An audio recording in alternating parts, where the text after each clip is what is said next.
What? Thumbnail. Welcome to the White Cloaks, guys. I just went through the whole thing of putting on the intro and everything. Like, woo! I just want everybody in the chat to know that we went through and we said hi to all of you. So we're gonna do that again. I am witness. I don't know what I did. I think I just didn't hit like, because so I did this cool intro and we played it for March Madness, except that it's clips from our old streams. So people were like, oh, are you guys on live now, or is this the intro? And I was gonna add it on that video part, but I don't know how to do the scroll yet, and I've just been really busy. We remodeled our kitchen and stuff, so I knew I could do it on StreamYard, so I had that set up. I played the intro and everything. So yes, welcome to another completely professional White Cloak stream. Perfect. Jaden, good to see you. Boosh, love to have you. Cajun Corey, thank you so much for coming. You're Barmy, love to have you, man. Pleek Savvy, welcome. I'm not sure I've seen you around before, but couldn't be happier to have you. Sammy Threepeat, thanks for coming as always. Bill Morden, outstanding. Love to have you.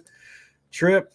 We're being invaded. Okay, these are people that come and watch us on Zax's show. So yeah, Zax is going to be here soon, hopefully, and we're very excited because he's a great supporter of the channel here and a great friend to us. And we wanted to have him around for the party. And whoa, somebody was on, but yes, Pips was here and then apparently dipped. I'll be honest, I was kind of surprised to see Pips here, considering what's popping off overseas at the moment. Yeah. Wherever you are, Pip, stay safe. We love you. Bill Morden, thanks to have you. LPK, love you, man. Brian, couldn't be happier to have you. And there was some technical woman moment. Like, come on.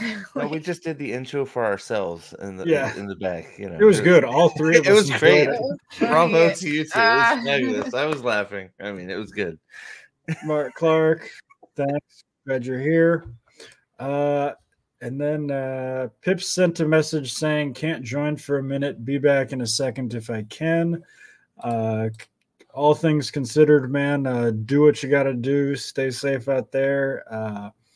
There's, as you guys are probably all aware, stuff going on overseas right now. So just pray that everybody stays safe over there. Yeah. So how have you been, Steve? How sorry, I was muted. How have you been? How have I been? I feel like I'm in a permanent state of exhaustion, but you know, that's what it is to have a teenage son that's graduating high school, getting ready to go to college. When the college road trip. Yeah, so just we're at college today. Keeps asking me for money. It's like, yeah, we'll see if I make it out of this alive. That's awesome. That's crazy. I know I'm so used to saying Easton, so I forget that you have older kids sometimes, and Easton's like your youngest son, right? Yeah, Easton's the youngest. He's a handful, but I got the 15-year-old daughter, 17-year-old son. So wow. It's the trying times. Yeah. Teenagers, man, they're not easy. Well, Ryan, my oldest, takes care of himself almost pretty much. It's my daughter that, we'll just say my daughter. At every moment. It's hard being a chick that time. Like, that's just time. Alex met my daughter, so he knows. Yeah, so I just want to know if anyone's on the Discord, if you want to join, hop on with us. It's in the YouTube members, or just hit me up and I'll try to pretend. Oh, here's Pips.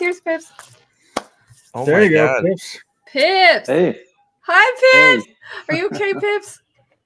Yeah, it's actually, I suppose worked out timing. I just, if you guys have been watching the news, so the Iranians just shot a bunch of ICBMs at the Israelis, and so we were in the bunkers watching Patriot missiles take off.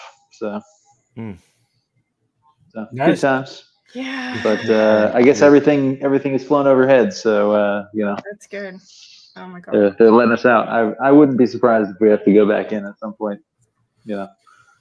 That's cool. But for a minute here, I can at least get on and say hi to you guys. Cool. Sweet. Well, because we have you here and everything, should we just make our big announcement, babe? Go for it, babe. So we wanted to have a party and we wanted to do it on our live stream because me and Alex have a very exciting announcement, and that You got a dog. No, I'm sorry. we got engaged. Ooh. Closer to the camera. Sorry, okay. Yeah, Wow. we're getting married. Yep. And I'm so Congratulations. excited. Thank you. And Thank we you. haven't said anything on the Discord because we wanted to do a stream, but we've also been remodeling the kitchen, so it's kind of taken us some time. But like, you broke yeah. the system, so. I'm excited. I'm like,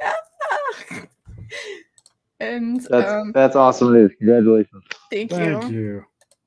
But we thought we'd do it here because yeah, we met here and we have like the greatest. Like, what do you tell when people ask us how we met? What do you say? I mean, it depends kind of how online they are. Like, if they're like sort of normal people, you kind of just explain it. But like, if they're, if they're like 60 or something, what do we say? We met at a book club. We met on an online book club. Oprah. It was Oprah. It was Oprah.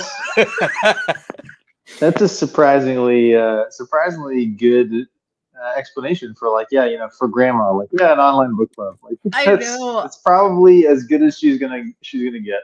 I know. A lot of times, like, he just says, like, it's funny. I don't think a lot of his family doesn't even know he has a YouTube channel. You guys should just make up some like crazy story.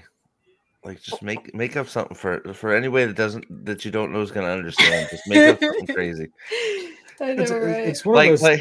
like Alex was volunteering as a volunteer firefighter, and you like fell out of a building. We and did. Like, our first date was kind of crazy. Like, tell them what you did, what we did. Like, what was our like first meeting in person? So I invited you to my best friend's sister's wedding in Las Vegas. Mm-hmm.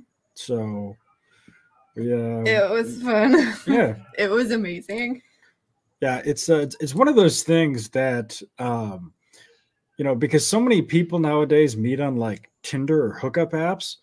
There's like no shortage of people giving like weird responses because nobody wants to answer the question. Like, nobody wants to tell grandma that they met on like a hookup app. So there's all sorts of like weird excuses out there, and it's I feel like you guys have a very normal one though. You could just say, yeah, we met at a friend's wedding in Vegas. That's perfect. I mean, honestly, that's right. Perfect. Yeah.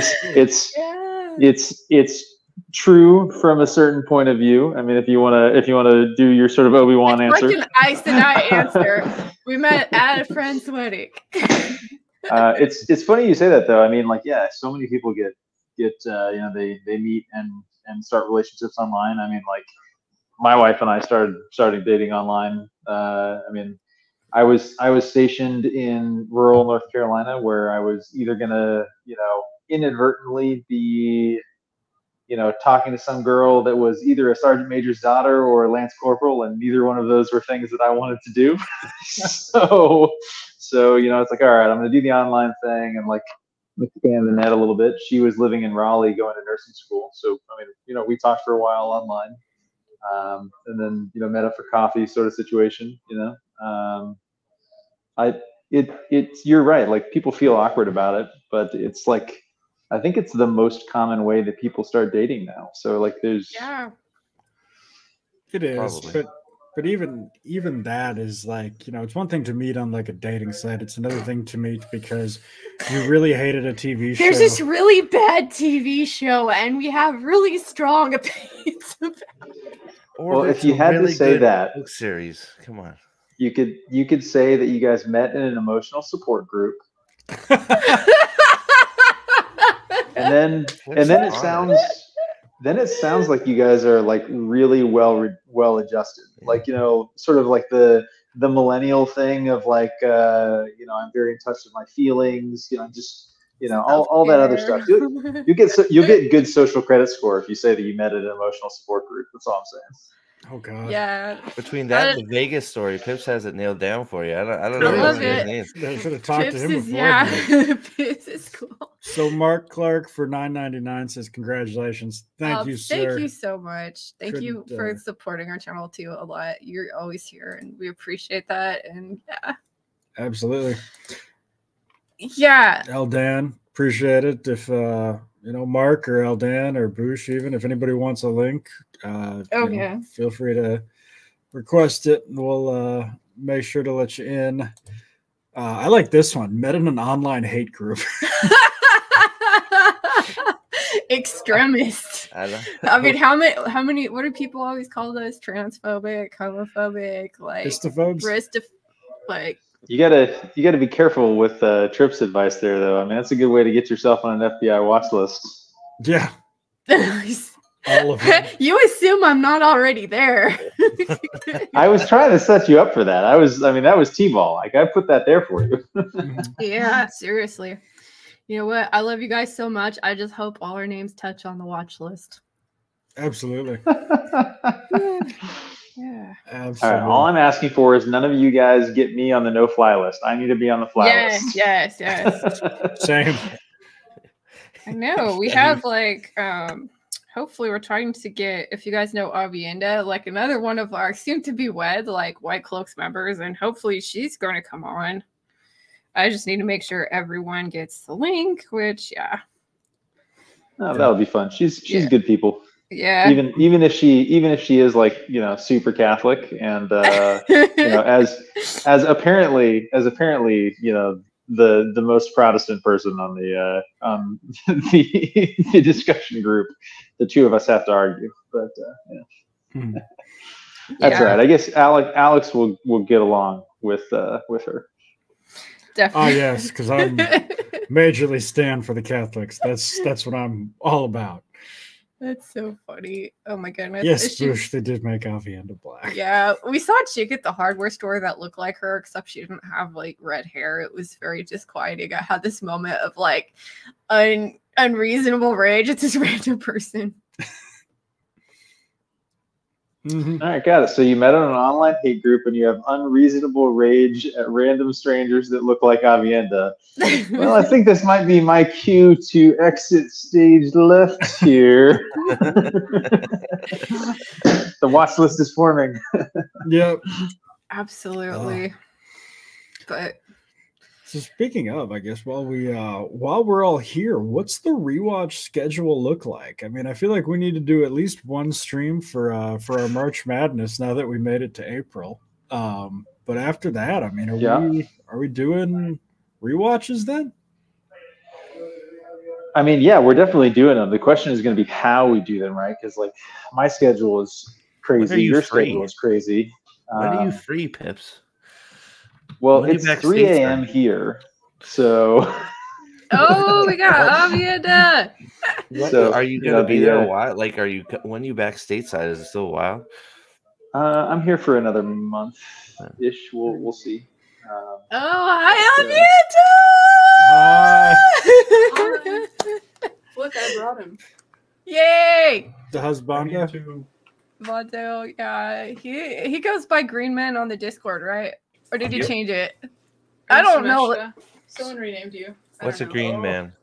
Yeah. I don't know. Didn't make the cut. Wasn't in the show. What's a green man? Sorry. You guys keep taking away my funny name. I resent it. I like It's Green not Man. us. That's you're gonna have to take that up with, I think, Trip. As Trip says, I'm technically a moderator, but Lord knows I don't know what to do with it. Or I was gonna say you might have to take it up with Trip because she may not have done it. Probably didn't do it, but she controls the people who did. It was her minions. Yes. It was her minions. Rename me because she hates me. Salty, good to have you. Hi, Salty. Oh, Trip was asking if we have a date, and our dates are probably like The 20th, the 27th of July, or the 13th of August. We did find a venue though that we want to do. We're just waiting to hear back from them, but they're like coordination people for weddings and stuff aren't there on the weekend. So Yep. So this July. Oh, Jana wants to see it. Okay, if you hit like solo layout, here we go. Can you see it, Jana? I mean, like, get it. It's beautiful. I love it. Like that. Yeah, it's crazy. I was like, very pretty. What? I didn't ask. Like 1.5. It's what pear is that? Is that pear cut? Is that what they call those? Yeah, it's a pear diamond. Yeah. Nice. You're embarrassing me, babe. Why am I embarrassing you? No, I love it. I'm the one that spent the money. I know, but I'm like, that's so nice, and you got it for me. So Steve, I'm noticing a trend here. I think you and I are going to have to be a couple now. That's hey man, I couldn't look out any better than you, Pips. I mean, come on, it'd be an honor. All right, well you flash your ring, and we'll tell everyone we're getting engaged. Yeah. Damn it. So I wanted Avienda and Greenman to come out here because they're also one of the couples that are getting married. And I wanted to like, how did you guys meet? And when's your wedding? And we met in high school because we're children, youngins, basically. And then our wedding's this June in like 2 months. Yeah, on the 7th. So that's awesome. I know it's coming up. That's awesome. Are you excited? Yeah, very much. It used to just be like a hypothetical, and now it's actually happening, which is how everything is. But it's weird. So you're ready? You got everything lined up? Yeah, everything's signed. Everything's lined up. Now we're just kind of waiting. Nice. That's cool. Waiting for it to get here. So. Nice. I know Lady B has been super excited to have to start up the wife cloaks. So, yes. I'm like, what's up? Well, we have an icon now. Do you have the icon? Oh no, I don't. You don't? You don't? Well, you need it now. I have. Oh yeah, definitely. You'll have to show it to me. If you can screen share it too. Like I think so. I can try. Yeah. It's probably just the Discord icon or like emoji sort of thing, right? It's not really big. Okay. Never mind then, because on. I know it's like really tiny for the things, but like. So how I know you guys are both in a Wheel of Time. Like, how did you guys get into it? Okay. Well, yeah, you go first. Oh, he's got a commandeer. All right. So it all started. No, it started because my father is really into Wheel of Time. Good dad. He got me into it when I was like 13 or 14, and I read up to book 7. And then I got up to, I was in the middle of Winter's Heart. And I think I had just barely started Crossroads of Twilight, and I hit a wall. And I didn't finish my first read through. And then about a year later, I randomly got inspired, and I was starting to get with her. I randomly got inspired, and I got back into it and read the whole thing in like 2 or 3 months. And I talked about it so much. He complained about the TV show so much, like just every day, every night, nonstop, to the point where I said, well, maybe I'll just see what's up with this. And she watched it and was disgusted. But I essentially talked about it so much and so frequently and so incessantly that she went, fine. And she started reading it. And she likes it. Hey, Kale. Hey, Kale. So far, she is on, you're like finishing up Lord of Chaos, right? Mm-hmm. Oh, wow. Yeah, I had a moment where I was going really fast. And then I graduated, and then I slowed down. But it was like a concept creep from him to me. That's not what concept creep means. Concept creep. But, I have lapped her in reading Wheel of Time 4 times now. Oh, no. Wow. Oh, no. But I'm starting to peter back out. I gotcha. I know. I'm one read through a year. Yeah, I need to do a reread like so bad. And yeah, we're doing the audiobook. Where have we been? Or like We're getting to the end of Shadow Rising. Shadow yeah, Rising. the Shadow Rising. We're like with fail. No. Dude, but it's when they're in the two rivers and stuff and they're fighting. So like it's a little bit more exciting, but she's probably one of my least favorite characters. So This is so sad. That's This fair. is so It's just like before they get married. yeah. Yeah, right before it. Yep. So Pips, did you say you have to get going? Yeah, just with us getting woken up at midnight and sitting out in the cold and doing stuff. I have a flight mission that is potentially not canceled today, so I need to go get some sleep in case we actually go. Yeah, please take Um, care of yourself. But it just worked out that they let us out right around the time the unit is starting. So I wanted to hop on and say congratulations. Thank you so That's much. awesome. We appreciate it, Pips. I feel like I've seen the whole process unfold. So You have. excited for you guys to get married and do all that stuff. And unfortunately, I think I will probably miss whatever date you guys end up getting, based on we talked before. But hey, I'll send you guys something on the registry, and definitely positive thoughts, everything for the two of you guys. You guys are both great, and this is awesome. Oh, And thank you, Pips. for the other two getting married as well here soon. I mean, shoot, just next month. Congratulations for the two of you guys as well. It's it's a good time.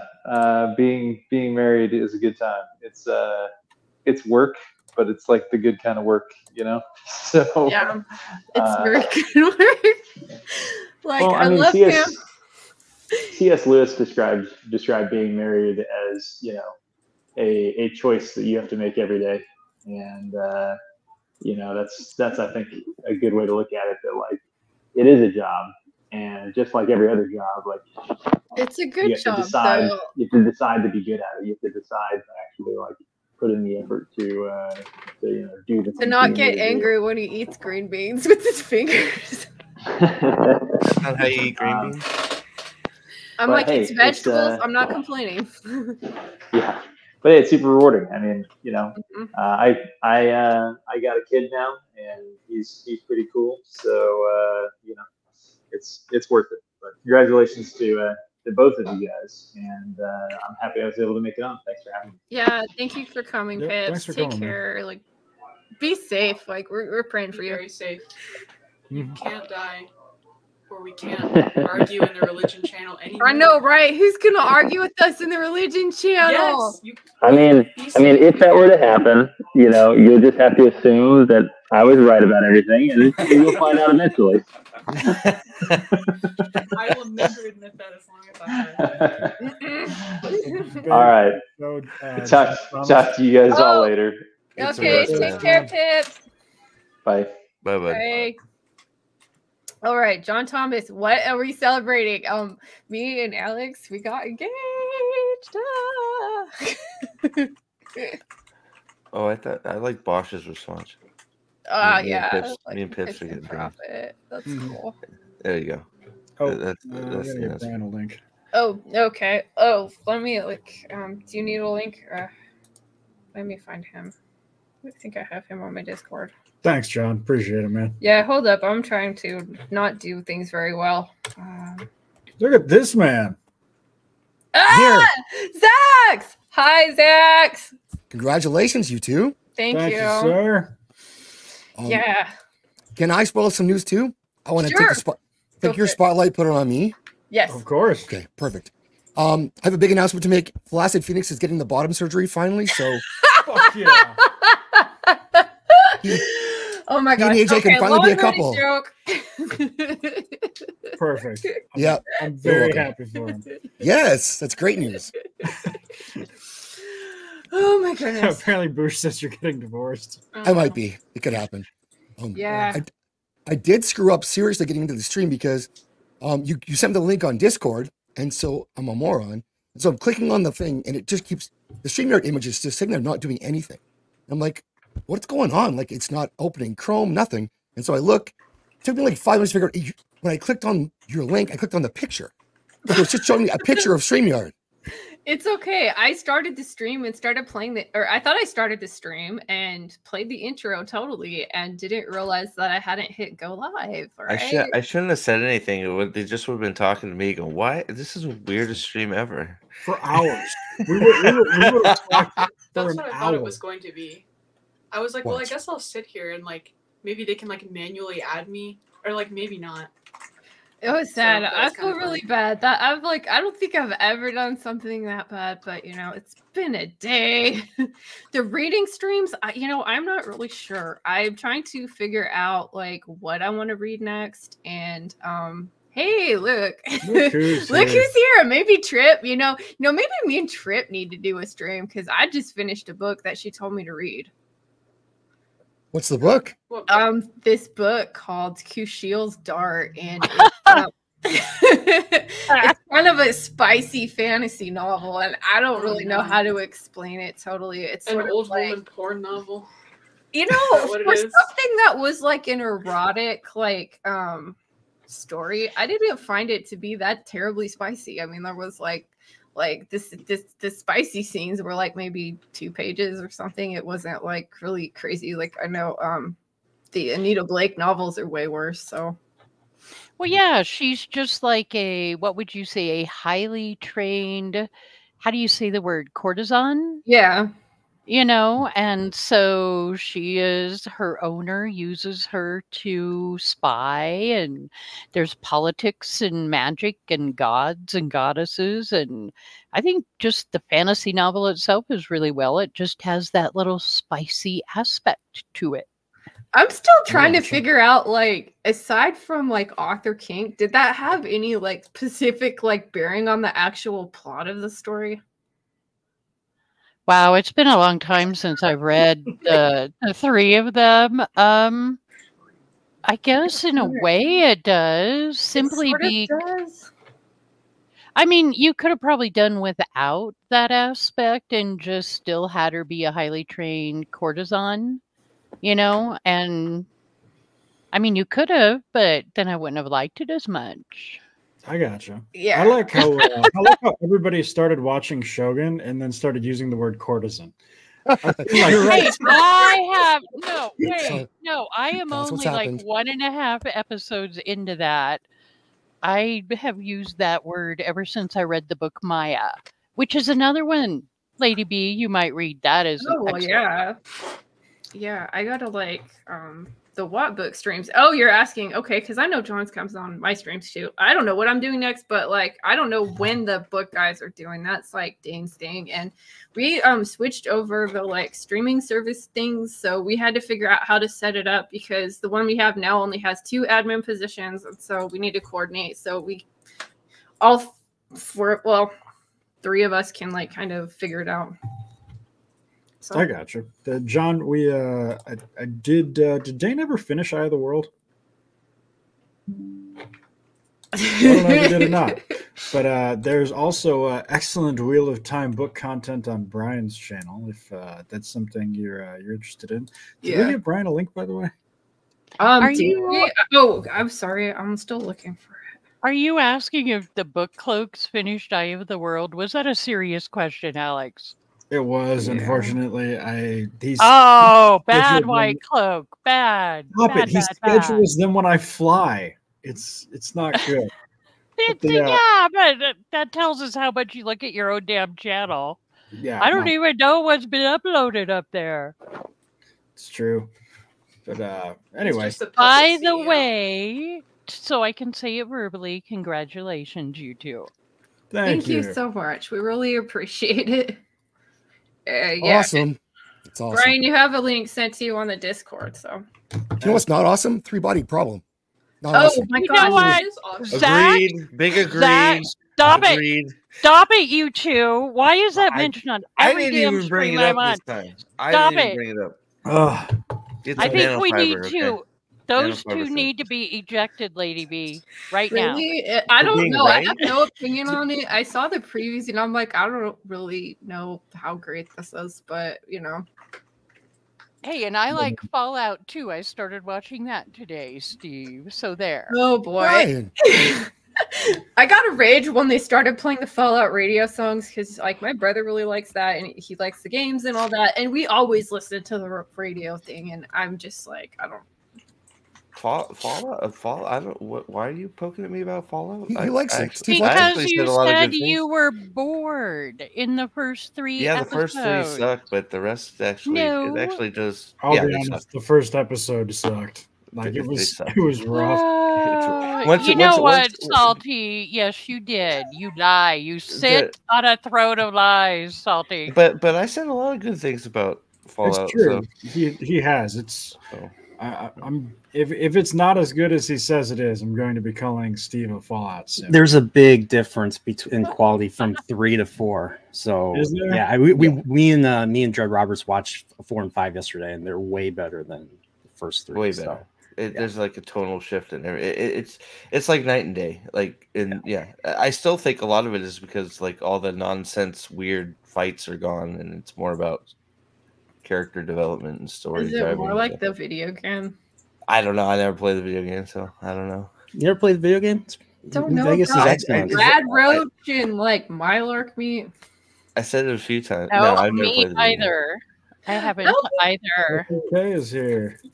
No, PK. And Deludra. Oh, in the chat. Ludra! Whoa, Ludra in the Very chat. nice. Whoa, it's like Holy cow! It's his birthday.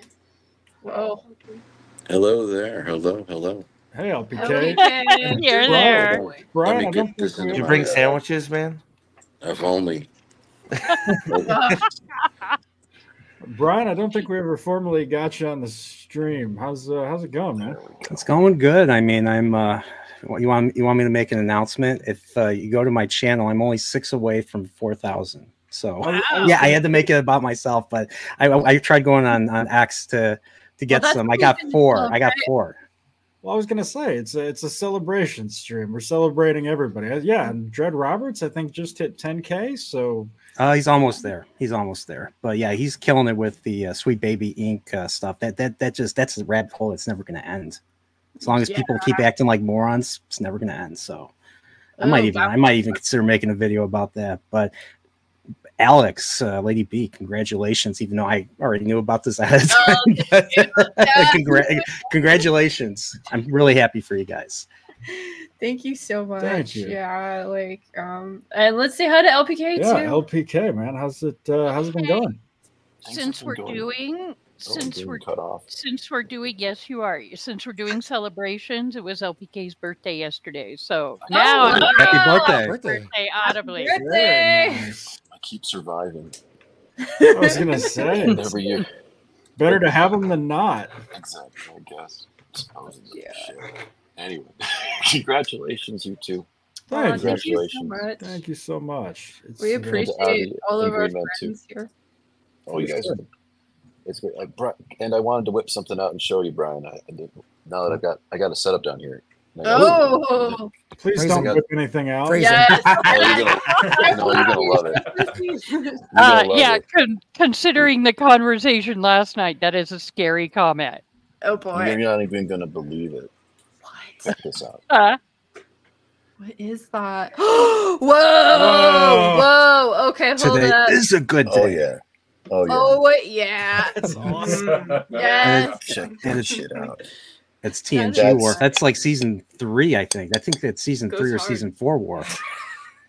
Oh yeah. Sound right. Oh yeah. That is so. The son of Moog.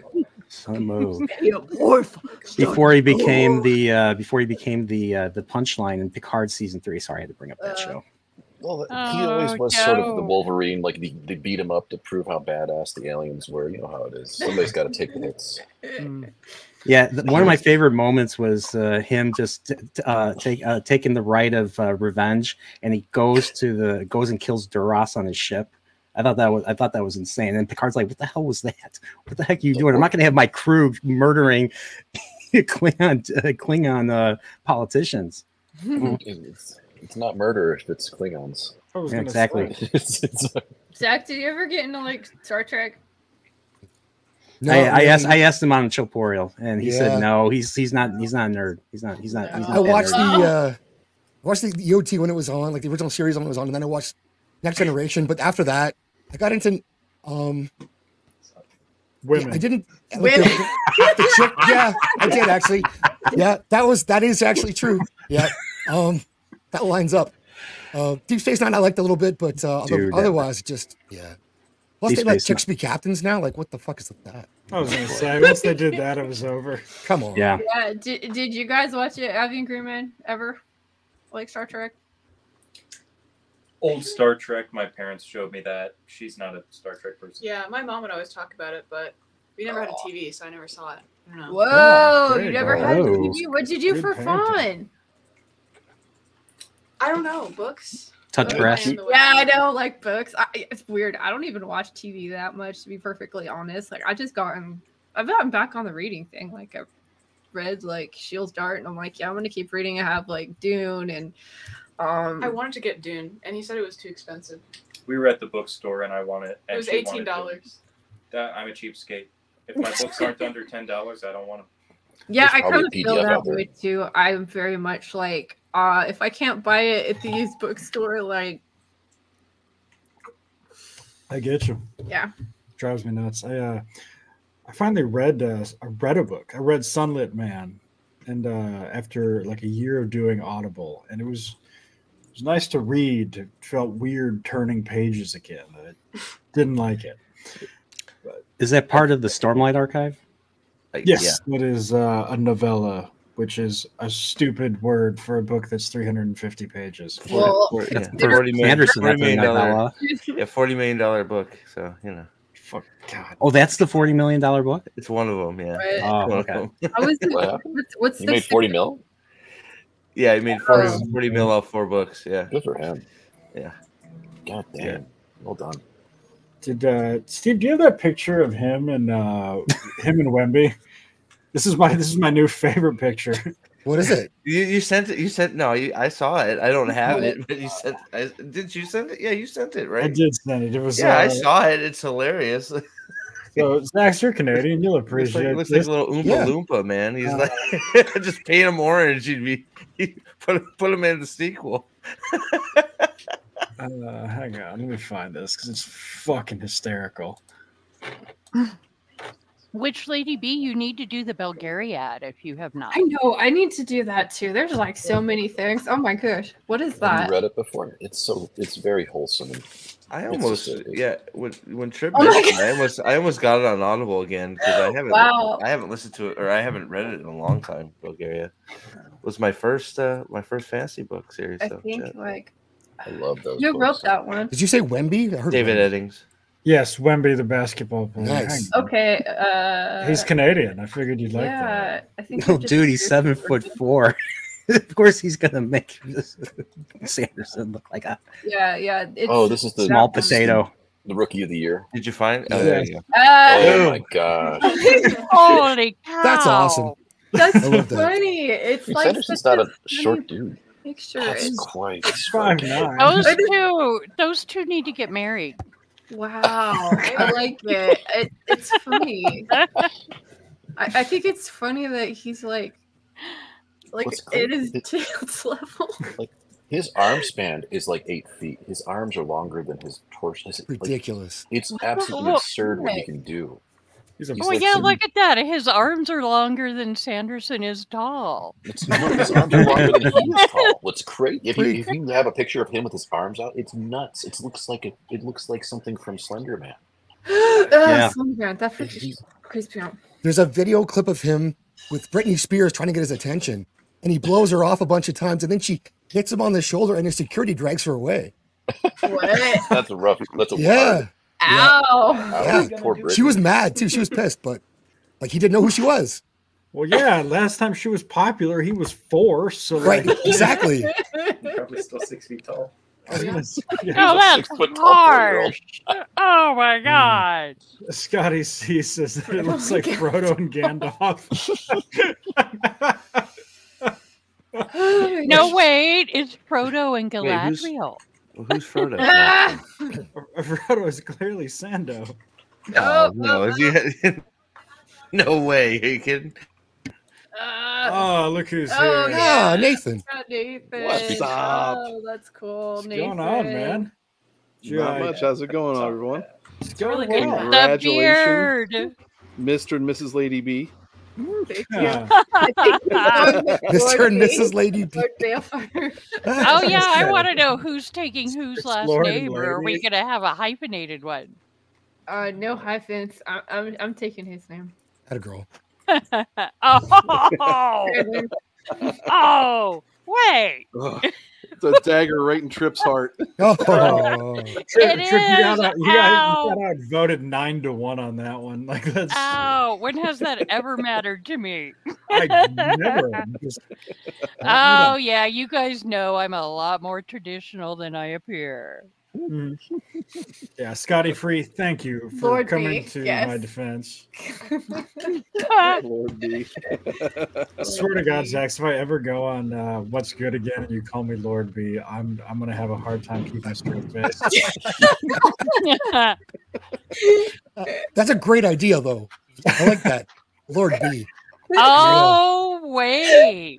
All righty, I Lord can B. fix that. Lord A Uh-oh. versus Lord B. Mm, Uh-oh. Don't do it. no, definitely. Don't do it. Oh my goodness. Are you doing Why Trip? not? Don't do it. Do it. Look at Trip in the middle. She loves that. Damn it, LPK. Right in the middle, surrounded by dudes. She's so happy. I'm always happy, unless Good. Steve is being an ass. So you're never happy. That's when you're.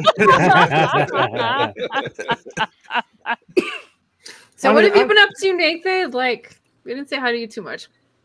Oh, just life, kids raising pretty much 2 teenagers and work and doing fight autopsies with Steve, and that's pretty That's much Crazy. how time gets rammed out. Cool. So they just wanted to come in and say hi and give you guys congratulations Thank on an awesome opportunity. Much appreciated, man. I have to say Oh, those fight autopsy videos Yeah, those are are great, hilarious. and it's Too actually kind. they're actually kind of like my morning get up videos, because it's one of those where like you guys always do them when I'm doing something. So I'm like, fuck. The most nuts thing about it is I've noticed the more and more we do them, the longer it takes us to get into the fights. We get distracted with everything else, and it's like, oh wait, we forgot why we're here. We better get to it. Well, and it's funny. Like, I appreciate the compliments, but man, you got 2 morons sitting there giving a fight autopsy for this. Like, my experience in fighting and combat in life, I think I've been in like 2 or 3 fights, so everything else is very third party. Like, I see it on a screen. Well, I mean, I think maybe that's the funniest part about them, is it's not like you need to be an expert fighter to notice when they fucking miss by 4 feet, or when Oh my they goodness! swing with an empty hand because they're so, With an empty hand. We'll fix it in Photoshop, post, yeah, right? we'll pass the weapon in later. Like, oops, Or Karen- they just fall over. Karen just punched the guy in the face. Trip's right. Alex, hey Alex, would you do me a favor if you want to? Probably not. Did you see that little video that Shy made of Hot Dane and Perrin? It's short. It's 10 seconds, but he nailed it so good. It's hilarious. Somebody You should saying play car that. barn in it. You can bring it up. Yeah, like if you. Oh, can that's find- true. I could share screen, Yeah, you couldn't share I? it. So, All right, Scotty, let me the fight find it. autopsies are on Prophet of the Dragons channel. Yeah. There's They're a definitely shoot, fun. there's way too many of them now. Golly, what like Oh. we're getting close to 10. Holy crap! Which I is bizarre. think we might have because hit 10. There weren't that many fights in the show. Like, We only get Mhm. through a minute per show. Yeah. No. Well, you What- said what it. this- Swords disappear. People fall over for no reason. It's like Yep. you Sword can't get hand. through a minute. You know. Sword hand. Yeah. Mule so I mean, crushes up there. You don't need to be a helicopter pilot to know they don't belong in the tree. Dude, Zack Snyder's here. Hell yeah. Make 18 more Rebel Moons. Oh my I want god. all the Rebel Moons. Yeah. How did you like Rebel Moon, Alex? It was unironically the most miserable watching experience of my life. You made me watch that like well, we didn't finish it either I time. made an honest to God effort to watch Rebel Moon Part 1 twice and got 45 minutes into it each time.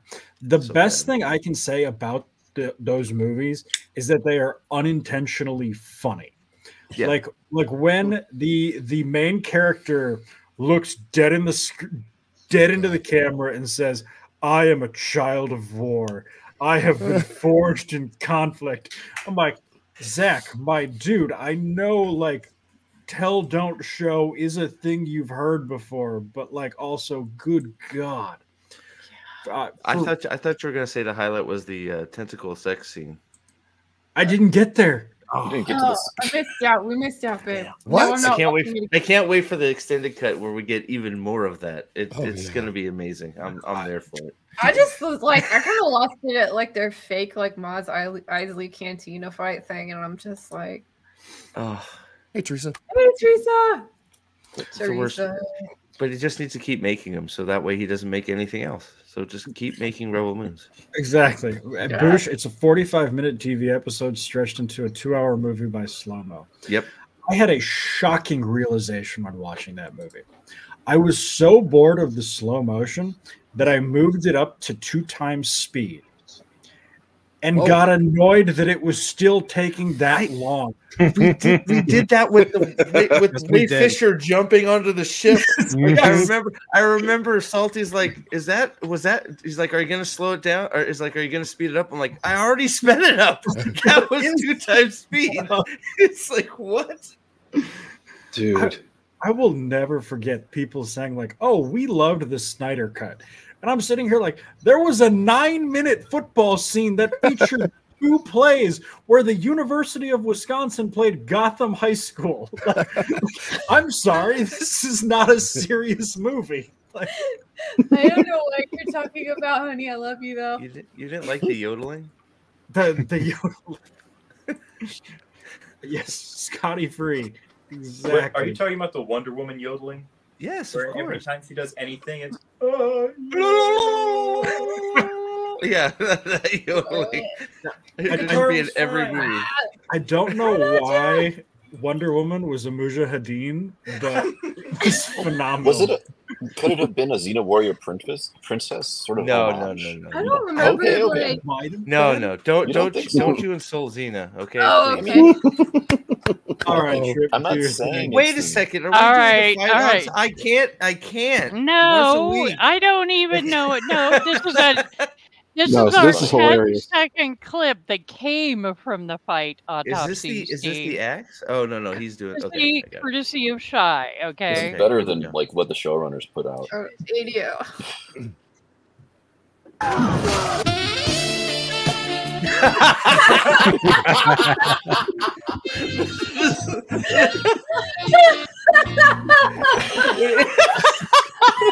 That's good.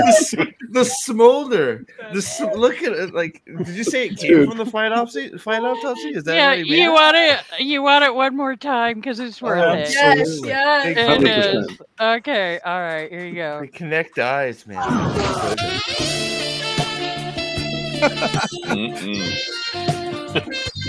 He even goes like, ooh. I love the Shan Shan soldier trying to move him out of the way exactly like you would your drunk friend who's shouting shit into a bar. That soldier hangs on to him for like 5 minutes. He's like literally there for 5 minutes. It's can't look away. crazy. Yeah. Well, the bad thing about that whole thing is like they actually hang on that. That wasn't sped up or anything. They hang on that look for that long. But all the fighting and everything else, it's jump cut, jump cut, jump cut. It's like 5 frames and we're going to the next thing. It is, and they slow it down for that. And what a beautiful smolder. I don't know what I you're know. talking about. Oh, anymore. yeah. I It got was I got a boner. necessary. No wonder Especially he's when got a Dane's pet. like, Got Yeah. chills. Good to see you again, 2Rivers. That's what that look says. I'm still So, wearing Where that have two you rivers real belt. been? quick, I've missed you. thank you, Teresa, Miss Yes, Martin thank Muses. you. $1.99. Congratulations with what appears to be a diamond. So Wow. much appreciated. If you haven't, check out her channel. She is fantastic. She does all sorts of different things, and Yeah. I've never once found one of them to not be amusing. yeah, they're very interesting. From like Catholic explaining, she does a lot of that with Mags. And then she does the pub crawl things, which you've been on them, Zach, right? You did pub crawl. Yeah, and I did pub crawl with her, and we talked about classical music, and then we had her on our Lord of the Rings stream on my channel, which was fun. It's crazy. I think Zach's is downloading. Uh-oh. Justin Trudeau got him again. Yes, Downloading Boosh, what? that was Dane Bornhold. Yeah, aka Hot Dane. The smolder. The smolder. Yeah. Good, You Boosh, named good him for Boosh, you, it's man. okay. Good for you. Yeah, I chose peace. you chose peace. I You have watched the a lesbian Yeah. sex scene in the first season, and I was like, I don't want to watch this. Like, I don't want to do it. ugh, the old ladies. That was not a. Ugh. Ugh. Oh my goodness. Boosh is significantly smarter than all of us. This is true. Yes, this is Yep. true. Check Well, out. I figure with Teresa the as fight well. scene autopsies that we are Sorry, guys. definitely doing the pre-work for the White Cloaks rewatches. They can actually study our stuff, so so that when it comes to those scenes, they can just refer The to amount that. of stuff that we missed that they're going to find is going to be staggering too. So, That's like, oh my God. Honestly, we're going to have to be very disciplined in when we do that. We're going to have to say, okay, guys, we need to hit like 2.5 hours every 6 minutes because we will blow that out. Oh, Mhm. Well, are you going to segment them like you did last time? You almost Yes. need to, because there's so much horrible Trip, stuff in there. we spent 3 hours on a minute. I know. Well, we did derail. That's true. But you're right. But still, it was still okay. 2 hours on a minute. Scotty, Yeah, but we wouldn't have had the lovely, hot Dane Baron sack scene if we had not. So it's true. it was well worth it. Would have missed out. Scotty, I'm shooting for the first one to be April 22nd. Don't hold me to it because we're not going to hit it, but that's what I'm pushing for. You guys should be sentenced to that. It should be a prison sentence to watch rewatch that season 3 times. That's So it. the worst I part can about see it it. is that we did like the watch parties on our Discord, and then we would do the reviews afterwards, and then we'd all do like reviews of that, and we're just I've seen this too many times. Like, oh my goodness, I can't. Oh, I stopped reviewing it myself because it was getting like depressing. It's actually one of the things is people will fight with me on Twitter. They'll be like, it wasn't that bad, and then I'll be like, you remember when this happened? And they'll be like, no, that didn't happen. And I'm like, trust me, it happened. I've watched this more than anybody on earth. I'm literally the Donald Trump looking at the eclipse, like watching the show right now. That's Except the show Well, is worse for your vision. I will say you need to watch Steve's last fight autopsy. Oh, damn it, Mule. You need to watch Steve's last fight autopsy because there are some Egwene facial moments in there oh my god. He is the best Yes. crumper in Randland. That is for sure. She is crumping like nobody's business. I know. But we did have a special guest appearance from Hulk Hogan.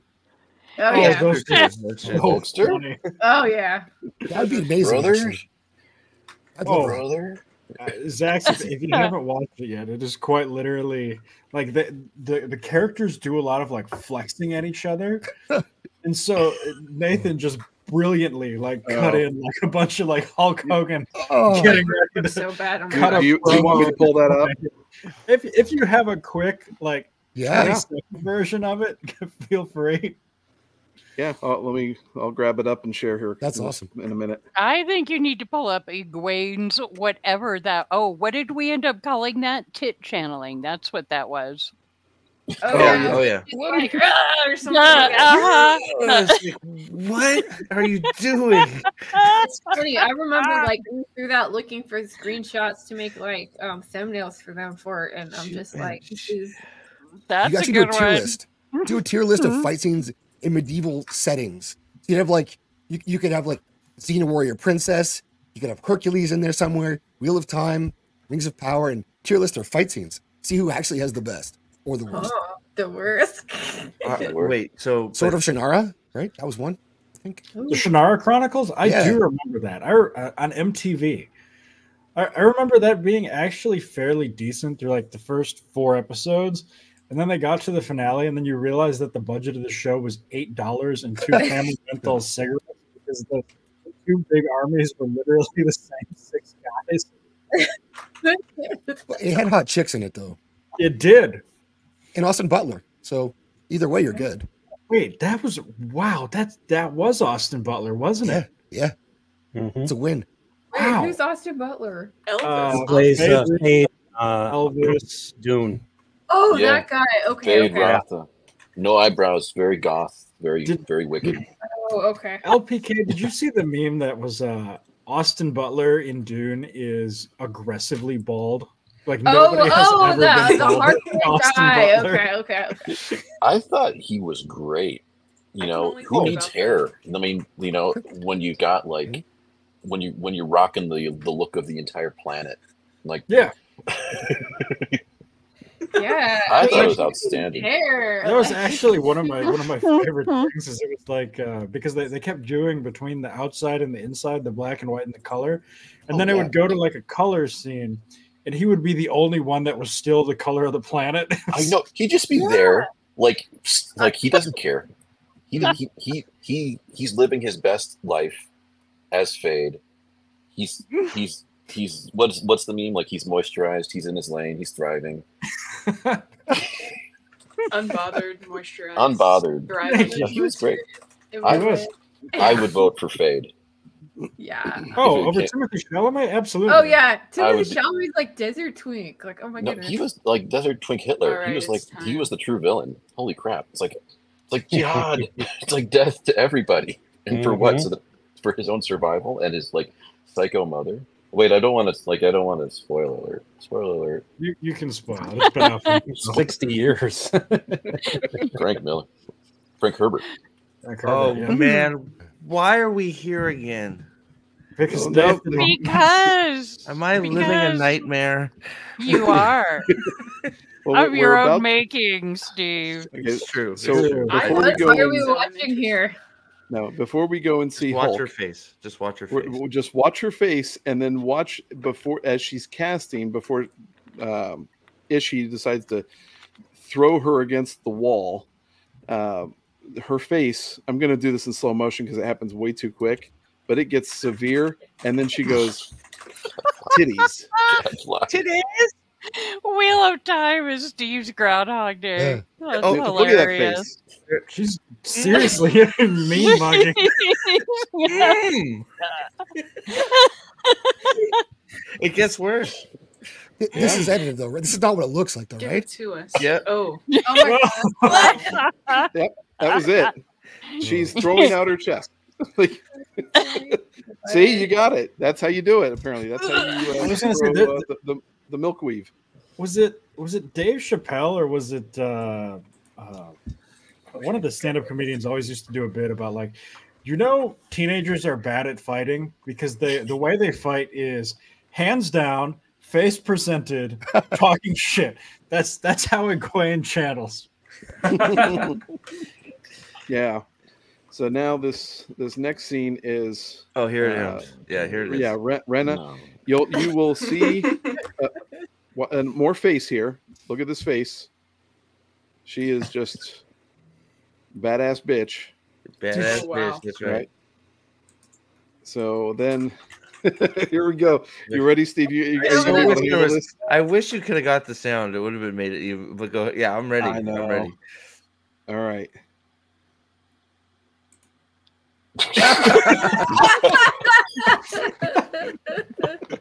Tell you something, Gene.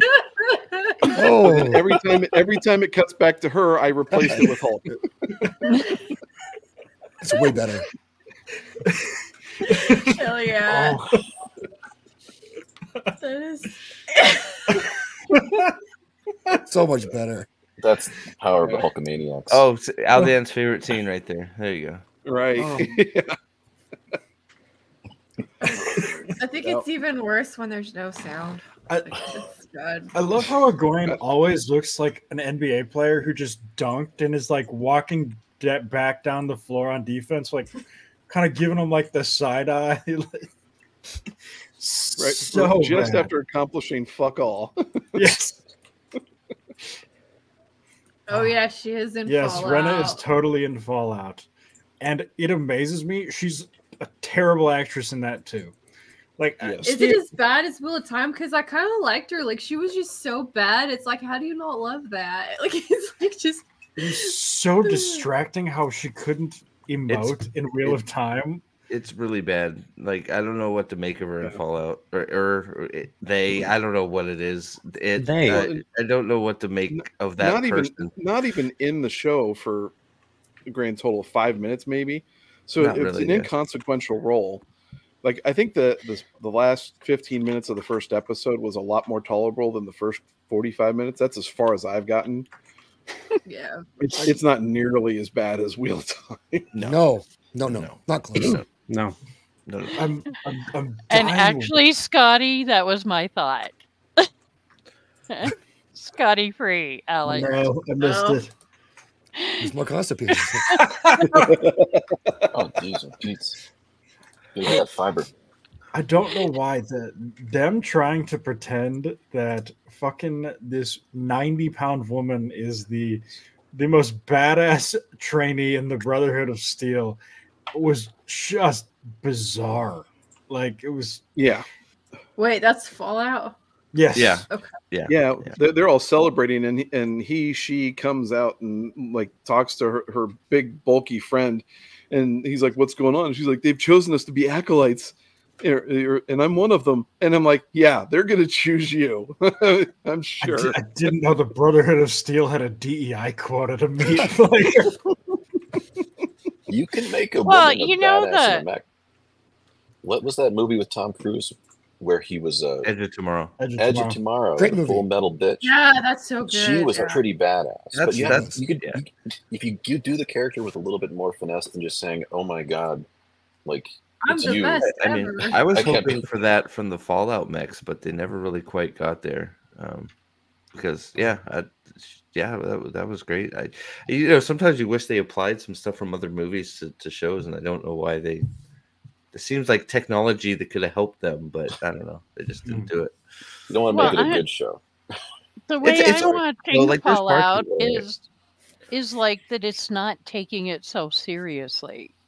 So maybe the parts that you find egregious and don't like, I think they're just being tongue in cheek like a lot of video games are, because I've not played Fallout, so I don't know if the game is that way, but I'm watching it going like with the knights, right? The whatever they are in the mech suits, Yeah. They're freaking they're incompetent. They're so like it's just like what the hell is this? And I just find it funny, and I think they're being intentional with that. I think That's the way I'm watching I it. think they're being anyways. intentional, and it's not funny. That's how I Yeah. take it. Look, one of my main experiences in Fallout was getting the power armor, going, "Oh, I'm totally an invincible badass," and then realizing absolutely not time to run away. not at all. Yep. So in a way, I think that might be game accurate, but my problem is that doesn't translate well to the show. So don't do that. Well, I don't know. It does for me. I just I don't know. Like Brian said earlier, four on are like it's like a switch is flipped and like everything is better. Yeah, and the first three were Jonathan Nolan. I mean, the guy that wrote the freaking Dark Knight and Memento. Well, I said what I think my problem. I don't know. It's like the action sequences are just terrible. So, you know, I don't know. Anything when the action sequences disappear, things start getting better. What about when that dude's head got crushed like a melon? But that's not really an action. That's a guy's head getting crushed. That's not really an action sequence. I think that's not. But Steve likes the show. She's like, she can't understand that Steve likes it. It's fine. It's like, he doesn't hate a trip. It's fine. Yeah, it's like it was all right. No, we do. Hey, you know what? Don't take away our poking at each other. We would have no relationship at all if we didn't poke at each other. Exactly. Exactly. I love you too, Steve. Yeah. Zach, thanks for coming on. Yeah, speaking of relationships, Zach has to go be a dad now. And thank you very, very much for coming, because this is kind of early, and we know that you have bedtime and stuff to do. So I appreciate you guys having me on, and congratulations, and I'm happy to be here for this and be a part of it, and get to know both of you better and be beside Trip. That's awesome. I love you too, Zach. I hope your voice gets better. Oh my God. It sounds like it's starting to a little bit. It almost does. I mean, we'll see. I'm working on it, Trip. I promise. Okay. I'll be honest, it sounded so good that when Trip said, "I hope your voice gets better," I thought she was like taking a shot at you. Like, jeez, I am so blind. I hope your voice gets better, Zach. Not really. Oh my God, asshole. I'll be hanging around though. Jeez, you're gonna make me go climb into my closet and pout. You're make so you what? mean to me. Climb into my closet and pout. Oh, I thought you said pound. Sorry. Yeah. Oh my God. hard to tell sometimes. I'll be honest. When you and Trip when you and Steve were disagreeing, Steve's first 3 episodes, he correctly diagnosed that the show was trash, and you came out and said it was good. And then Steve's opinion kind of flipped, and I was kind of waiting for yours to just flip also. It's like 4 sucks. It's like, wait a second. No, I didn't watch it. What are we talking about here? Are we talking about 3 body problem? Or I haven't really argued about Fallout much, but 3 body problem? Yeah. I think she's talking about Fallout because you liked. I am only on episode 2. How can I talk about 3 and 4? I don't know. People. Uh-oh. See what happens when you're mean to me, Steve? See? What did I do? So Karma's a bitch. What is the 3 body problem about? Oh my God. Nonsense. A lot of nonsense. Oh my God. Look. LPK, I'm going to let you take this, because otherwise I'm all relapsed. The overall concept of 3 body problem is interesting. Invading alien society that's, it's a ticking clock 400 years away. They make contact and, what happens. That's the overarching story. All the things they do in response is silly, in my opinion. But it's my opinion. It's not a perfect show. There's no doubt about it. It's got its issues. I think it's entertaining. That's but there was definitely some parts in the second half that I thought was kind of like stupid, but it didn't ruin the show for me. Fair enough. See, I have reached the point with the Samuel Tarly actor. There is no actor that I trust more to pick terrible roles than that guy. Agreed. Agreed. I see that guy and I'm like, oh, that's shit. Like, no chance. No chance. Why? Why do you hate like a scientist saving the world in one movie? Yeah, in what was it? Moon. That what is it? Moon? Oh God. Moonfall, that's it. Oh, yeah. The best movie of last year. Agree. That was a terrible movie. What are you talking about? We all know the moon is just a giant base. That wasn't science fiction. That was science fact. He was up there. You know what was the worst one though of creating his own orbit. Game of Thrones actors though was like Jon Snow was in this movie called Pompeii, and it was awful. It was so bad. Wait a second. How dare you besmirch Pompeii? Gadfly, hello. Do you have feelings about Roman movies like I have feelings about Roman movies? That movie sucked. Probably. It was terrible. Probably. It was so Gadfly, do you have feelings? I had them once upon a time, Trip, but I killed them to become the man. Oh, okay. Wait, Gadfly, did you like Pompeii? Gadfly like Pompeii? Oh my gosh. No. I didn't think so. You're a man of culture. There's no way you liked it. Articus, if you want to hang out, you can just send me a message and I'll send you the link. What is that's an Always Sunny in Philadelphia bit where Dennis goes, Mac, I'm starting to have feelings again, like I'm 14 or something. Dennis goes like, you don't have feelings? Tremendous bit. Always Sunny in Philadelphia is maybe the best show I've watched. I watch it with ease. For me, either that or Curb Your Enthusiasm. I know Curb Your Enthusiasm is coming to an end. I mean, Richard Lewis passed away like a month ago, so. But there was some ridiculous episodes of that. My favorite episode of Sunny in Philadelphia is when Charlie goes on a date. Milk steak. And they're training him how to go onto a date. He's like, "Did you eat cheese?" "Yeah, I ate like a whole block of cheese." "What the hell, dude? Why are you sweating?"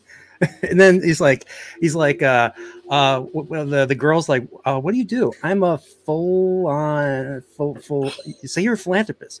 "I'm a full on rapist. You know, like kids, elderly, children, or disabled people." And they're like, "You say you're a full on rapist?"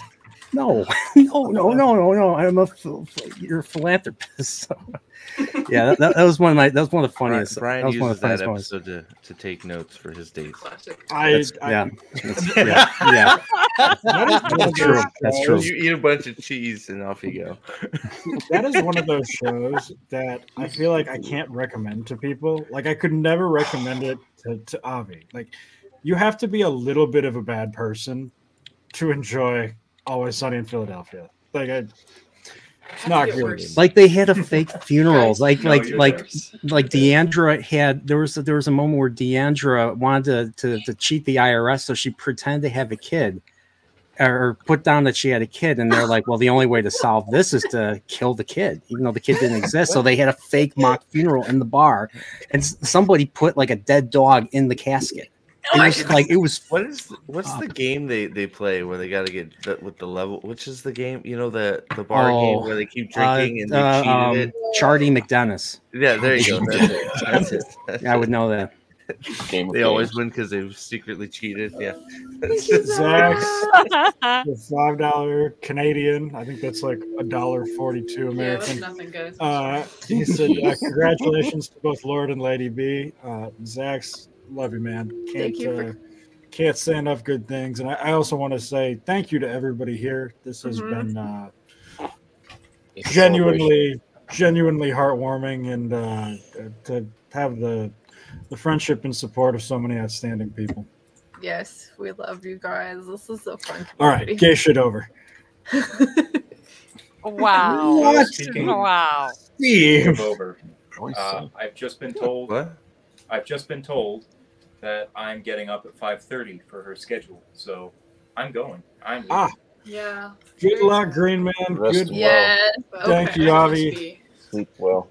Good to see you too. Good to see you guys. Absolutely. Yes, might thank you for have to coming get you on. on for a rewatch at some point. Hopefully, maybe. I could do it. I can do it. She can't. I can do Yeah, it. I can. We'll make you Why watch it. It'll be like the first Wait, time. okay, hold on. Why can't she, and why are you speaking for her? Yeah. Because he's a man. Trip, he's a man. That's why. He's a green man. All right. I'm just asserting my male patriarchy society something over her. That's all. He's a bigot. He's very bigoted.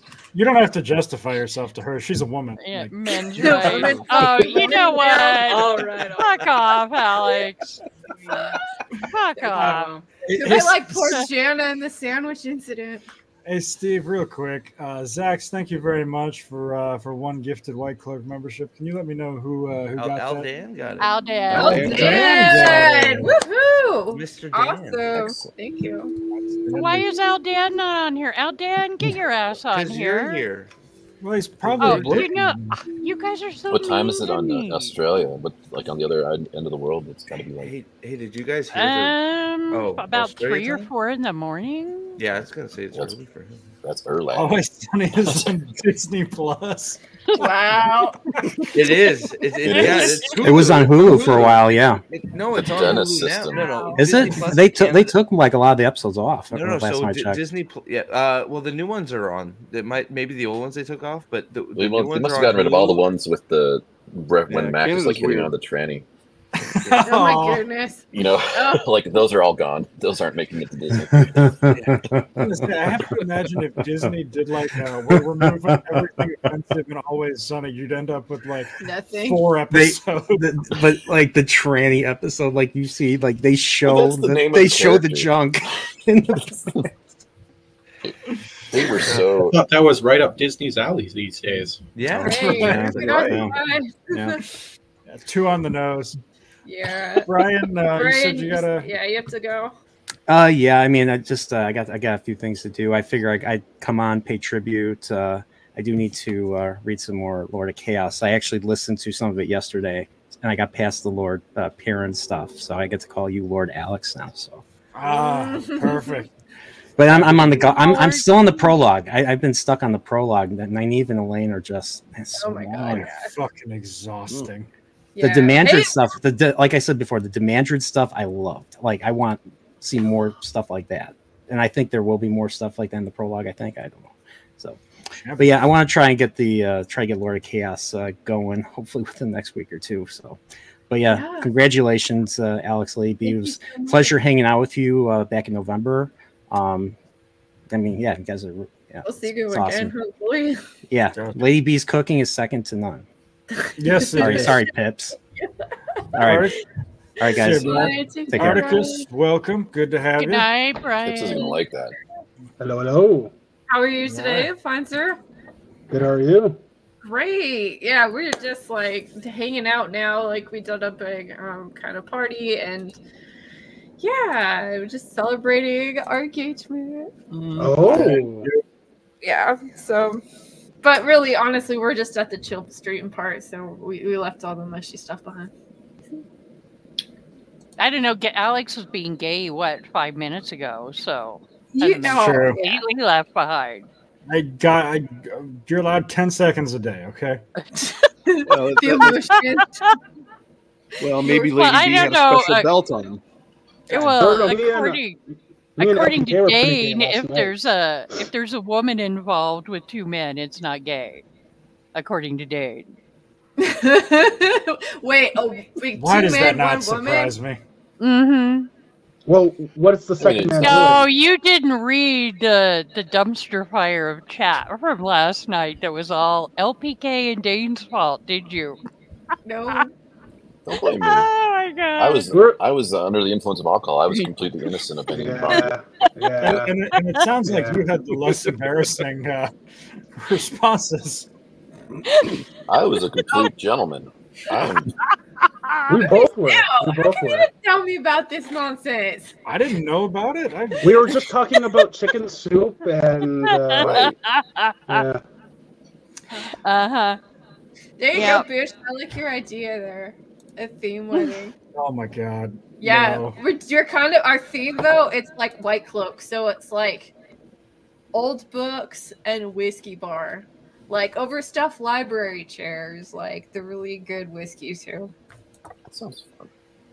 Yeah, like I've started collecting old books and figuring out how I can kind of arrange them, and I like doing stuff like that. So Well, you could have kind of a Victorian themed. That might be kind of cool. yeah, Good, I know how you like the costumes and the cosplay. I do. kind of I thing. was actually thinking of making my dress, and then I thought, well, for just shits and giggles, like, hey, I'll go and look at some dresses. And I didn't want to spend a lot of money, and I had a kind of a silhouette in mind. And strangely enough, I found a beautiful dress that fits amazingly. It's the silhouette that I want. Like, it saves me a lot of time, so I just said F it and bought it. That's cool. Nice. Mule, I've thought about this. I've also thought about sending Shad from Shadiversity an invite. Why? You should invite Daniel Green. Yeah! Critter, babe. Critter. Dusty Critter! Wheel. She could be a +1, yeah. Yes. And, there are several jokes there, none of which are appropriate for YouTube, so they're all getting Well, called. you could have the reception, like that you're going to do after you come back from the honeymoon that you were talking about. You could have the reception at a Jordan Con. Yeah, Oh, we've God. been planning. And all the white cloak could attend. Yes, we we're have been going living to in do. We want to do something, but it's very hard because you all live in all sorts of places that make it difficult to get you all in one place. So it's probably going to be a thing where we're going to continue trying to visit people as we go. And if anybody has a good location to do a centralized spot for a meetup, absolutely interested. The logistics are what's thwarting it right now. Yeah, like really excited because we're going to Canada and we're gonna go see Glad and Gadfly. So, Hey, then how about Ottawa? That sounds perfect. well, we're going to Ontario, so. Yeah, that's in Ottawa. Yeah. Well, yeah, Ottawa's in Ontario. Yeah. Oh yeah, it is, huh? Hey, Articus, real It's been a quick, day. we've got an echo. That's probably my yeah. One sec. Perfect. Cool. Thanks. And Gadfly, you got something coming up, right? You're coming stateside for Yeah. The week you guys are up here is the week I'm heading down there. There's like a couple days overlap that could work out. But yeah, I'm heading to the Kalamazoo conference again to, we'll see how it goes. They've made some changes to it where they're now holding all the sessions sponsored by the same group on the same day now, instead of it being spaced out through the whole time. So I suspect there's going to be a lot of people coming in for a day or two and then going, as opposed to staying for the whole 5-day thing. Aldan's playing with fire right now. That might be it's hilarious. Aldan's playing with fire. Yeah. Dragon Steel. Oh, dude. It's more the Androl thing that. Oh my gosh. Everybody loves Androl. He's literally the best. Highlight of the series, I think. He's literally number one.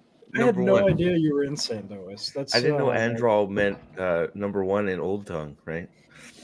Number one. If it's a daughter, you have to name her Egwene. Yeah, it's gonna be like Egwene, Khaleesi, Elaine, or what's her name?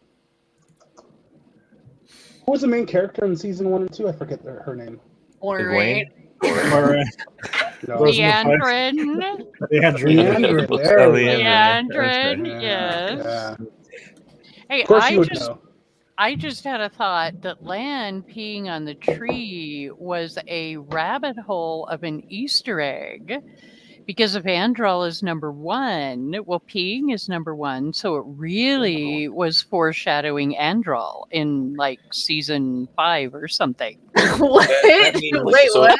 That means Lan should have been doing a number 2, though. Well, wait. And number 1 is okay. Androl is number 1 and number 2. The only person better than Androl is Androl. That was just foreshadowing the impending golden shower that Alana was about to get from Lan. That's all that was foreshadowing. That's it. That's it. We call that the hot bond. The hot bond, yes, absolutely. You know what's horrible is like Andrew will be there to oversee it. It's that we're reading PSR, right? And we're just at the part where the parenting company fought the Trollocs and he got like injured and stuff, and he's trying to go back to, and they're like saying, oh, and who's there? Not Tomas, but along his border, Ivan. And Ivan's like, oh yeah, like, you know, Alana wants to see you or something like that. And I'm just like, I thought you were gonna be like, hot bond me. Oh, sorry, my bad. I'm a hot bond. I love that. That's a good Where one. would the fourth one go? Hot bond. There's Ear. She has two You know, ears. the worst- You the gotta first use your thing- imagination. She's got and- 2 and- ears, nose holes, And a belly button. Yeah. Belly button, true. Yeah. True. I know. It's a I trick don't know, question but because do it goes in we- one of the other guys. Oh, that's true. There you go. The fourth know. Do hole we is know if not- Alana has an innie or an outie, though? After a certain amount of time, it would become an innie. Yeah, enough pressure. Is that what you're saying? Enough pressure, anything becomes an innie. Oh my god. Oh my goodness. There you go. You know what? I like Nynaeve. I say Nynaeve is best girl material, but like, what about Min? Why would you want to name your daughter after Eve, the woman that damned us all? I don't know.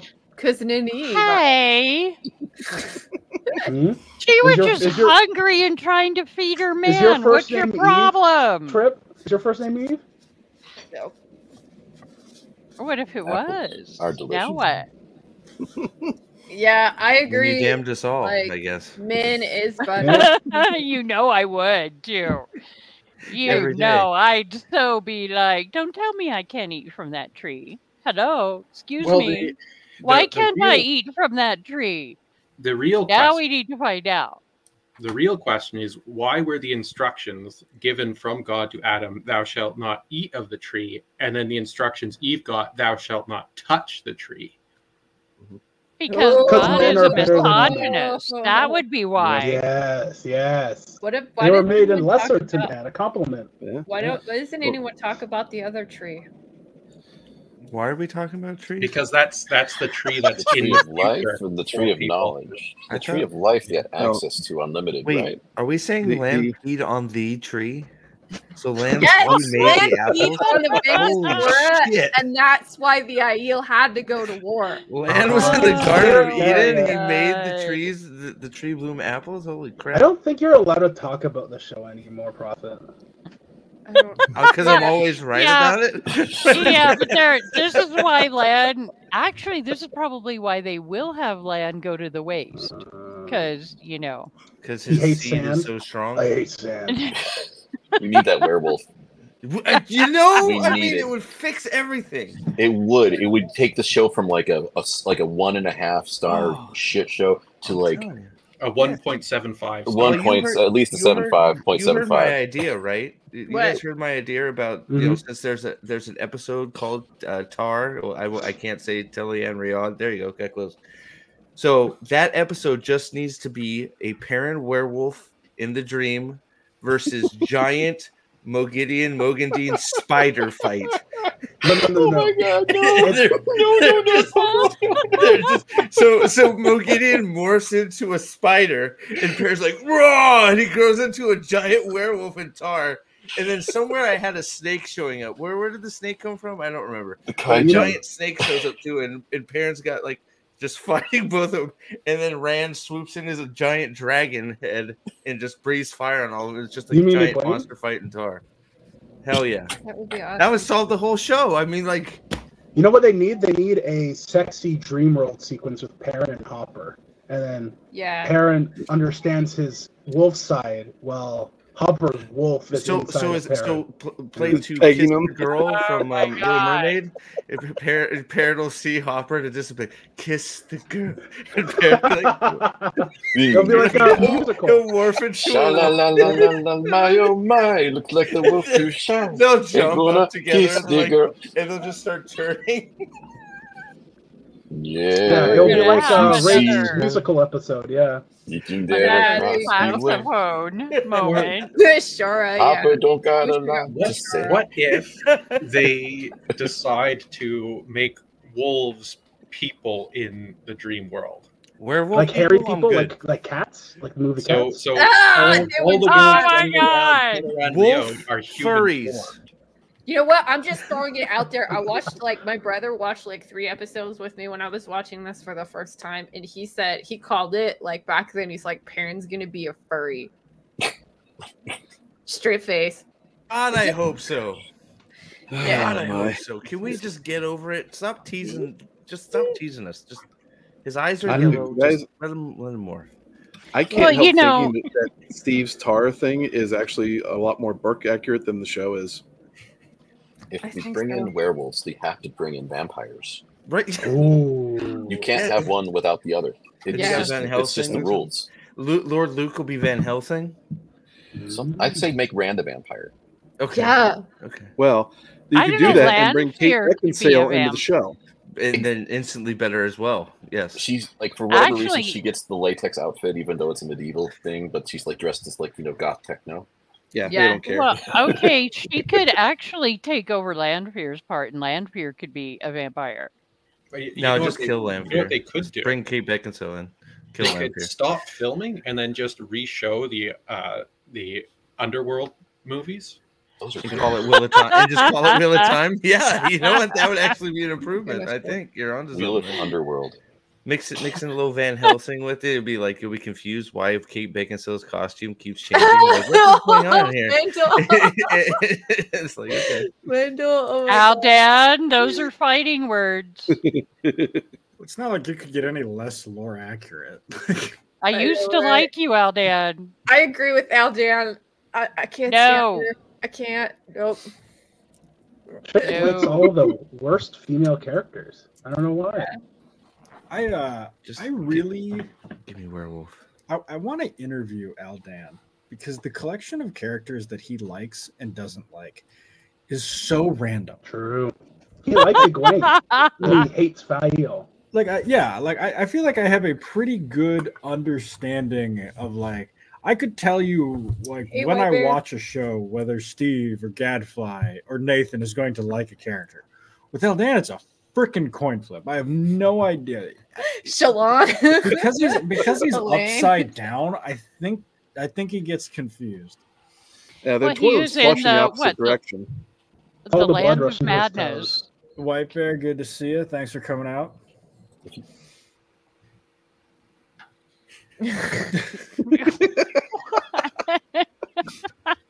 Those were the days, man. I remember watching this on the theater. Oh. You don't make movies like that anymore. Yeah. Gotcha. So I'm just what So has anyone watching Shogun? Like, please tell Hell me. yeah. Yes. Yes. I It watched is like into. incredible. I've gotten to episode 2. Oh Almost no, maybe I finished episode 2. I think. why did you finish 3 Body Problem and Not not Shogun? Because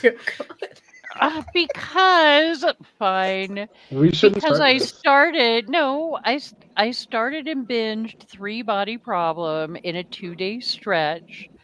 And then everybody was talking about Shogun, so I decided to watch it. But you have to admit, Shogun has a certain atmosphere, and I am a very moody bitch. So what I watch depends kind of on my mood. And Shogun is not for like a light, happy, joyful mood. It's exceedingly good. I love Shogun. So And I will say it is a lot better than 3 Body Problem. It really is, but I've got to be in that mood. Plus, I can't be doing anything else. Because you have to read the yes, subtitles. yes. I So get Alex all the time. that limits a little bit. This is gonna sound bad, but like you can get the feel of a show, especially a show like Shogun.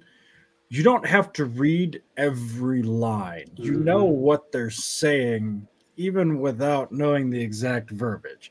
It's actually one of the show's biggest strengths is that they're good enough actors that sort of with facial expressions and like, what they choose to enunciate, they do an excellent job of communicating even without knowing the exact verbiage. And I'm also going to say, oh, go ahead, Yetla. That has a lot to do with directing and cinematography as well. Because you look at a lot of the old samurai films, and they, especially Kurosawa uses movement on the camera fantastically. You could watch the entirety of a Kurosawa film without audio and get the entire idea of what the hell is going on just because of how he uses movement on the camera and how he frames each particular scene. And the but you look at crap like the Avengers, and whenever there's a serious dialogue situation, everybody's just standing still. Or sitting still. There's no movement at all when there's any form of exposition going on, unless it's a flashback scene or something. Yeah. But so the art of directing and cinematography has been long neglected in film and television. Absolutely. Hmm. Yeah. Boosh has it right there. Shogun also has Mariko. Come on, I'm all about Lady Fuji. I mean, Is she hot? She's like, Huh? I think Mariko's probably hotter Do than you like Fuji. Asian women? But like, I do like Fuji, Asian women. Yes. I do. she stands up The- for her man, dude. Like, well, she, you know. The Like other the thing, girl the in other the thing about the last show. John Wick movie. Ooh. Yep. Oh, Not she's wrong. in that. Oh. No, it's just a different attractive Asian woman. Yeah. Oh, okay. You're getting the We're confused. just listing attractive Asian women now. Yeah. Yeah. I think one of the best things about the show is it doesn't hold your hand with anything. It lets you try to reach these conclusions before they, the solutions to come into play. I mean, the last episode, you're just like, okay, is he or is he not? What the fuck? Yeah, like, I have so many questions about that. I'm like, is he planning this or is he not? Like, what is going on? And I think about like clues and stuff, and then it's fun because I can start seeing things where the like mise en scene is like really good, or mise en scène. I'm not saying that right. But like where they place actors and stuff like that, and how they. And see, and I don't want to spoil it for Trip because there's a specific thing that happens in that episode that until it happens, when it happens, I'm like, oh, he's not. I watched Zax's episode 7 and 8. Yeah. Yeah. Sometimes spoilers don't really bother me that much. Okay. Even if it's a big spoiler. Well, I don't want to spoiler it for Alex because he's only seen episode 4. His work schedule's been really crazy. We kept trying to like watch it together. So no, it's so damn good, and the acting is so awesome in it that I just, it's what we've been waiting for a long time with TV in general, and so I've just been enjoying the hell out of it. Yeah, I'm so sad. It's just like 2 more episodes. But I really like how they're not like all episodes available at once. Like, no, once a week. Yeah. And did anyone see the trailer for Joker 2? Yeah. Why are they making a second movie of that? Yeah, Phoenix I literally I can give you the answer for why they're making a second one. Harley Quinn? No, because they hated the fact that people enjoyed the first one the way that they did. Don't say that. Quite literally. They were like, to make it bad. Oh, you jackasses liked this movie because it portrayed X, Y, and Z? Well, fuck you, chuds. Now we're making it gay and musical. I would suggest there's also a cynical element to it where they're like, oh, well, this film actually made a lot of money, so we'll just make a follow-up to it and everybody's going to go watch it. Like they're not learning the lessons of why things are successful. The minute you see everything's going to revolve around Harley Quinn, it's like, okay. Like, why? I mean, that's not the appeal of that movie. It's not even really like a superhero movie. It's what I'm excited for is the Running Man remake. Oh my god. Oh, that could be interesting. Who's playing the role of Arnold? Is it wrong that as soon as I hear the word remake, I'm like turned off from so there? Yeah, me too. I'm gone. So apparently it's Paramount Plus is doing it, and then Hangman from Maverick is going to play Richard Kimball. Oh, Maverick. I was hoping they would have got the UFC fighter that they got for Roadhouse. McGregor, man. McGregor. Yeah. Speaking of like Top Guns, are we like really mad that like Pips didn't name his son Maverick? I'm actually pretty upset about that. I'm perfectly satisfied with his son's name. I wanted to name. I wanted to name Oh, Apollo. uh-huh. I'm sorry. I know. I think it's funny because I actually have neighbors that did name their kid Maverick, and they have no claim to that. I'm like, you guys are. Yeah. John Thomas, here's my thing about that. Joker, as portrayed in that movie, does not have the IQ to have a running internal dialogue, much less put it to music. So there's no way that he's having musical numbers in his head. Bless you. Oh, I thought he just like. Even though you muted Alex, bless you. Basically, I was so helicopters. excited. We got the Joker, then we got the Riddler. I wanted another movie, but Wait a second. Pip Penguin. flies helicopters. Why does that give him claim to Maverick? Shouldn't he like name his kid Firefox? Oh, that was a good movie. Comanche. Blackhawk. Blackhawk. Dude, Oh those would my be great god! names for kids. I love you, Janet. Oh, Thank you yeah. so much. Comanche, Blackhawk. Better Your be mother someone says in a dinner T-Rex costume at the wedding. We will do our best. My brother might be in the T-Rex costume. We'll do that. But no, I agree. The only problem with naming your kid Comanche or Blackhawk is people would think it would be like the. Did make them change their logo? Oh wait, sorry, my bad. Well, I was gonna say the meme about the give your gender identity and you identify as an attack helicopter. First name. But how Blackhawk. fantastic would it be if Pip's son identifies as an attack helicopter? That'd be great. He names him Blackhawk and he claims he's biracial. That's what it is. Yeah. First name Blackhawk, last name Smith, gender Apache. That'd be a very confused admin trying to get that kid into kindergarten. What middle name could be Machine Gun? Apache Machine Gun Smith. Incredible. He clearly dropped the ball with this one. Oh boy. Oh, we're so bad. Yep. That was like a. Good. It was a. Oh, what was it? Mystery Science Theater 3000. I don't know if anybody ever watched that old show. Mm-hmm. But they had these great names for a cliche ultra masculine, or like Punchy McFist face, like Chin McFisterton or something. Shin McFister. Why is Aldan gonna name his kid after a low T guy in a Fallout suit? You should go with Brenna. She has more testosterone than he does. Yeah. Just checking. Well, she's injecting it. Yeah. Yeah. The punch rock. Yeah. Punch Rock Groin. That's right. That's right. We should not name our kid Punch Rock Groin. Oh yeah, definitely. What is Dark Tide? I've completely lost what is happening in the chat, but they're very Oregon Dark Tide. Yeah, but I'm thinking, given your last name, you could name your kid Rock. No, there would be some alliteration going on there. Like Megatron. Just name the kid Megatron. Just one name, and that's it. Rocky would be a cool name. It'd be like they're from Brazil. They'll be an excellent soccer player. You know what I'm thinking about now? I'm thinking about that Key and Peele skit with the football player names. Oh yeah, the East West ball. yeah, that's some of the greatest.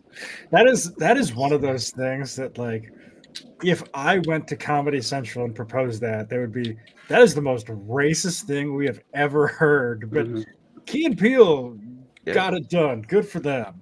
That's why you make the ideas and I pitch them, and then we'll get them through. There you go. Yeah. Yeah, those are the days. That's how we got like a magical society of people. Oh, Society of Magical Negroes. Yeah, is that out yet? I said I was gonna go watch It it. was apparently super boring. If you've seen the trailer, you've seen the movie. Apparently, is it out? Well, I think came out in theaters, lasted 2 weeks in theaters, and is now out of theaters again. Oh wow! Thank God I missed it. That movie made Beetle. $4 million in revenue, not Oh, I profit, thought revenue. Sales, just rev. Just I think sales. they started giving people money to go watch it. What are you here to watch? Oh, how about you go watch this movie instead? We'll The pay you. entire movie was about why white women are so great they're worth sacrificing natural powers for. That was what I got from the movie. Yeah, I was like, that's what I got from the trailer, and I'm like, weird flex, but okay. Well, Yeah, I but think aren't we? that's an important lesson. I'm glad you got there. You know, that's Depends good on stuff. the white Thank woman you. trip. There has never been worse casting. And I say that with all of the flops that have happened recently. Than them casting that main character guy. And it's He's like, halfway. yeah, and it's like the most dangerous thing is when white people feel uncomfortable. And I'm looking at the guy they cast, and I'm like, who would feel uncomfortable talking to this kid? Like, What's that? Isn't that the tree kind kid? He doesn't he identify as tree kind? I don't know, but he's 85 pounds soaking wet and is whiter than I am. Like, it was just a bizarre choice of actor. Sean King? Sean King? Talcum. Oh my god. I haven't heard that name in a while. Well, he's probably. I don't know. Sean King is blacker than I am, so I can't give him hate. Hey guys, OJ's dead. I know. We lost a good one, man. We lost a good one. I'm sorry, Artie. He didn't do anything wrong. He was an icon for us. He got away with it. Look, that the gloves did not fit. They did not fit. No. Can you imagine if the O.J. Simpson trial took place nowadays with what happened with the Amber Heard trial? Oh, he would have been a bigger star than he ever Oh was God! if that trial took place today. Once he he would got have been off, he would have been just like he would. Yeah, dude. Yeah, he would have been like teleported to like #1 icon. Do any of you worldwide. guys remember Pogs at all? Yep. Yes. Now this may seem weird, but I had a slammer Pog that on one side had a picture of OJ going, and it said innocent. On the other side, it had him with a massive frown that said guilty. Oh my goodness. That's incredible. You had a pog. Do you still have it? OJ's face on it. Oh my God, that is amazing. It's probably around somewhere, but dude, why didn't pogs come back? Jared Man? has pogs, she knows. Like, What I is remember a my school- pog? my I school- don't my remember. school- What are pogs? So pogs are like little like discs that had pictures on them or whatever. They were like it was gambling for kids in elementary school and in middle school. And you take your little slammer, and if you slammed it on there and flipped it, then you'd win the amount of pogs on the ground. So my school banned it because they called it gambling, and we all rioted. Isn't They that banned Beyblades when I went to school. Yeah. Bush, OJ this is one of weird those trial. political litmus test questions that I always want to ask Republicans, which is if we accept that the police lied and there was gross prosecutorial misconduct, should O.J. Simpson still have should he have been guilty for murder? Yes. Okay, and that is ironically, that is exactly what I would expect from somebody with your liberal proclivital leanings. Really? Yes. Really? Because there's that's the opposite of what you would expect. No. What was the question? So, given what we know about the O.J. Simpson trial, that there was gross prosecutorial misconduct and that the many of the witnesses blatantly lied on the stand, should O.J. still have gone to prison? And it's a question of do you care more about the process and the rigidity of the legal system, or the outcome that the legal system delivers? Well, they screwed it up on all fronts. Like I have a lot of feelings about that, but Yeah, and it's a tough question if you consider yourself principled and that the what the state should be willing to do to you, or what powers they should have. But either way, the only problem is it gets sidetracked. Sorry. No, go ahead, Gadfly. I didn't say anything. Oh, well, who was talking? Sorry, I missed it. Was that Artie? No, but it seems like you're taking my place from last night. Excuse me. No, I don't know. What cemented it for me was the gloves fit, asshole. What? God, all that and fit. I don't remember They what absolutely year. did What year not did fit. that happen? You must What have year? quit. What year did that actually happen? That was did not 95. have 95. sexual The murder was relations with that 94. woman. The trial was 1995. Yeah, the trial ended in 95. Why they should have just? How many of you here actually watched that live? Look, they should Nate have just probably peed. did. LPK might have. Oh, you did. We I watched it in wasn't school. alive.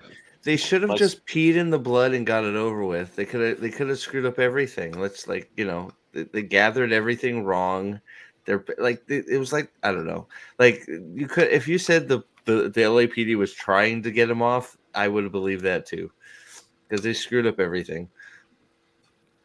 Yeah, I mean the most important thing to remember about the OJ trial was it was right after the Rodney King beating, Oh and God, it was quite literally viewed as racial retribution of we got one back. I mean, there was realistically That was one of the jurors that said that. Several have come out and said it. Yeah. And it's okay. I answered the question. Who else is going to answer the question? I will. OJ should be behind bars until he died of cancer. That's what I would say. Why did this have to be the question first asked when I get in here? Hi, AGO. Welcome. Don't come in late, and we'll have all the light stuff knocked out. Finally. I just got off work. Well, it's time for you to solve all racial problems in the United Look, States. OJ was Okay. an innocent angel. The gloves didn't fit. The blood was full of pee. There was semen on Cato's bed. I mean, we all were there. Okay. We all OJ know was where an the angel. semen came from. Yeah, Amber Heard's dog. That's where it came from. Vendel has a good statement though, talking about Norm Macdonald. Norm Macdonald had some deep ass cuts on OJ and would have absolutely had a field day with this. I've seen 2 or 3 good ones. The one of him standing outside the gates of heaven going, OJ died? Really? I haven't seen him yet. Oh, I saw that one. That one had me going, and There was one where it was a picture of George Floyd, but they did rip OJ, and they did the caption as that. That one was pretty funny. Oh. Oh my God. That was good. I also saw we're hearing tonight that O.J. Simpson died of cancer, which is almost enough to make me glad we haven't found a cure for it yet. Oh my God.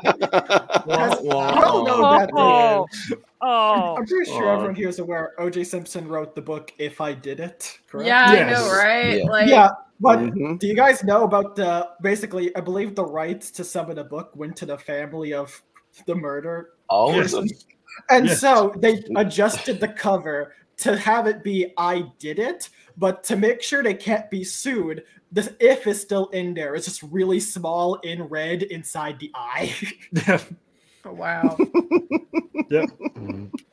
Goodness gracious. Oh my. My favorite OJ joke of that era was the Hanukkah song with the I don't think I know OJ that one. Simpson, I don't know either. not a Jew. Yep. Yeah. Oh, yeah, that's People- the song. Adam Yeah. Sandler stuff, yeah.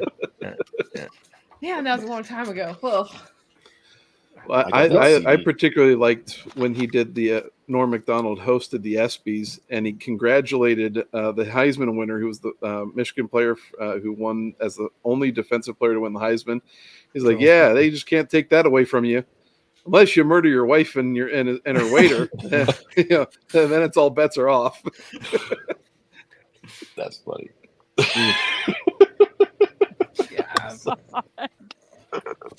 Yeah. God. Yeah. I almost wish I was older so I could have experienced that live. That must have been wild. I was on the couch watching the Bronco scene with my mom. Yes. My mom loved a good high-speed chase, and we lived in California at the time, so there was one like every day. So it was like we watched that live on TV. It was Just so the slow, slow Bronco though. crawl. Well, like it's like you high could speed. watch it, and then you could Yeah.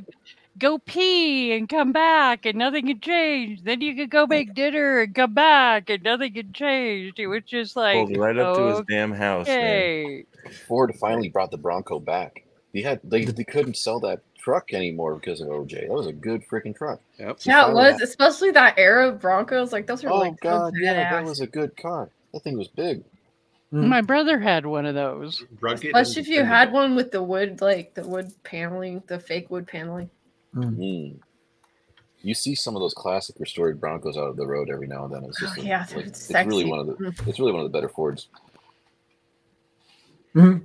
OJ really. Wow, they watched that at school, Boosh. Dang, that's crazy. That They is played it into my social studies class. The trial. fascinating. Wow. Dude, I remember when the vert came in. It was the weirdest thing ever. It was like half the school was cheering and half the school wasn't. It's like, what is? This is the weirdest thing I ever. know, right? It was. When, it was That was the crazy. origin of your. What is happening? Yeah, exactly. It's like when what? Clinton was impeached, did they play that at your schools as well? No. No. Didn't get a lot of blowjobs. No, that wasn't as big as OJ. Come on. The juice is loose. They all right? skirted that one. I did not have sex with that woman. Oh my god. There's actually a doll of that. I've seen that. Yeah. I've seen that. Is that like an official toy that they made? I'm guessing it's a Republican toy. official toy. They did the one with Clinton as well, or like the other Clinton. True equity. Oh yeah, that's interesting. Oh my god, that's quite funny. Yeah, Yul, the actually. 90s. I know, right? Like, Vendel, this from the Clinton trial. Yeah. I remember this. Oh, it is, yeah. and now all the Conjugate that. things. It's like now all of the things we know about the Clintons. That is like the worst bad thing. Oh shit, Lady B, you just put us on the kill list. Yeah, I'm All gonna of us kill now are myself gonna with get the added bullet to through the the back of my head. Yeah. We all have a time to go. Sometimes it's gotta. Yeah. We're gonna find you, Manethrin, in a river, floating down. I know. Yeah. Oh man. Parrot suicide. That's okay. Yes. Nate's beard will float him. Also, Either float him or drag him down. One of the two. It's It'll probably weigh me down. I mean, the rest of me is a flotation device, but The beard will keep the head under. yeah, that's the part that needs to be above. Yeah, Pixie's not your. You don't want to get him on the watch list. He can Yeah, use the I'll beard just as an die anchor. I'll die ass up, and I'll be mooning everybody as I'm floating by. Oh dear. I will say we joke about the how much people in America hate the Clintons. Good Lord, have you guys like all of the videos of Haiti right now, which by the way is absolutely fucking wild. But good Lord, do they hate the Clintons down in Haiti? Good reason. It's Oh, weird really? seeing black people like really down on Bill and Hillary. If you know, you know. Well, but that's definitely something I'm not going to talk about on YouTube because I will get this stream taken right the fuck down. So That's the country with President Barbecue, right? Yes. barbecue, yeah, the Warlord barbecue. Yeah, he eats I mean, people. isn't that where they took all the donations to go help everything, and they kept almost all of it? Yep. Yeah. Yeah. They bought seasonings for the long pig. That's how a lot of inheritance taxes are evaded. They set up a charitable trust for their kids, throw a huge amount of money into it, and then fundraise for that charitable trust. And the kid sits at the head of it, raking in a massive salary, and they don't have to pay an inheritance tax, but they've given their kid all their wealth anyways.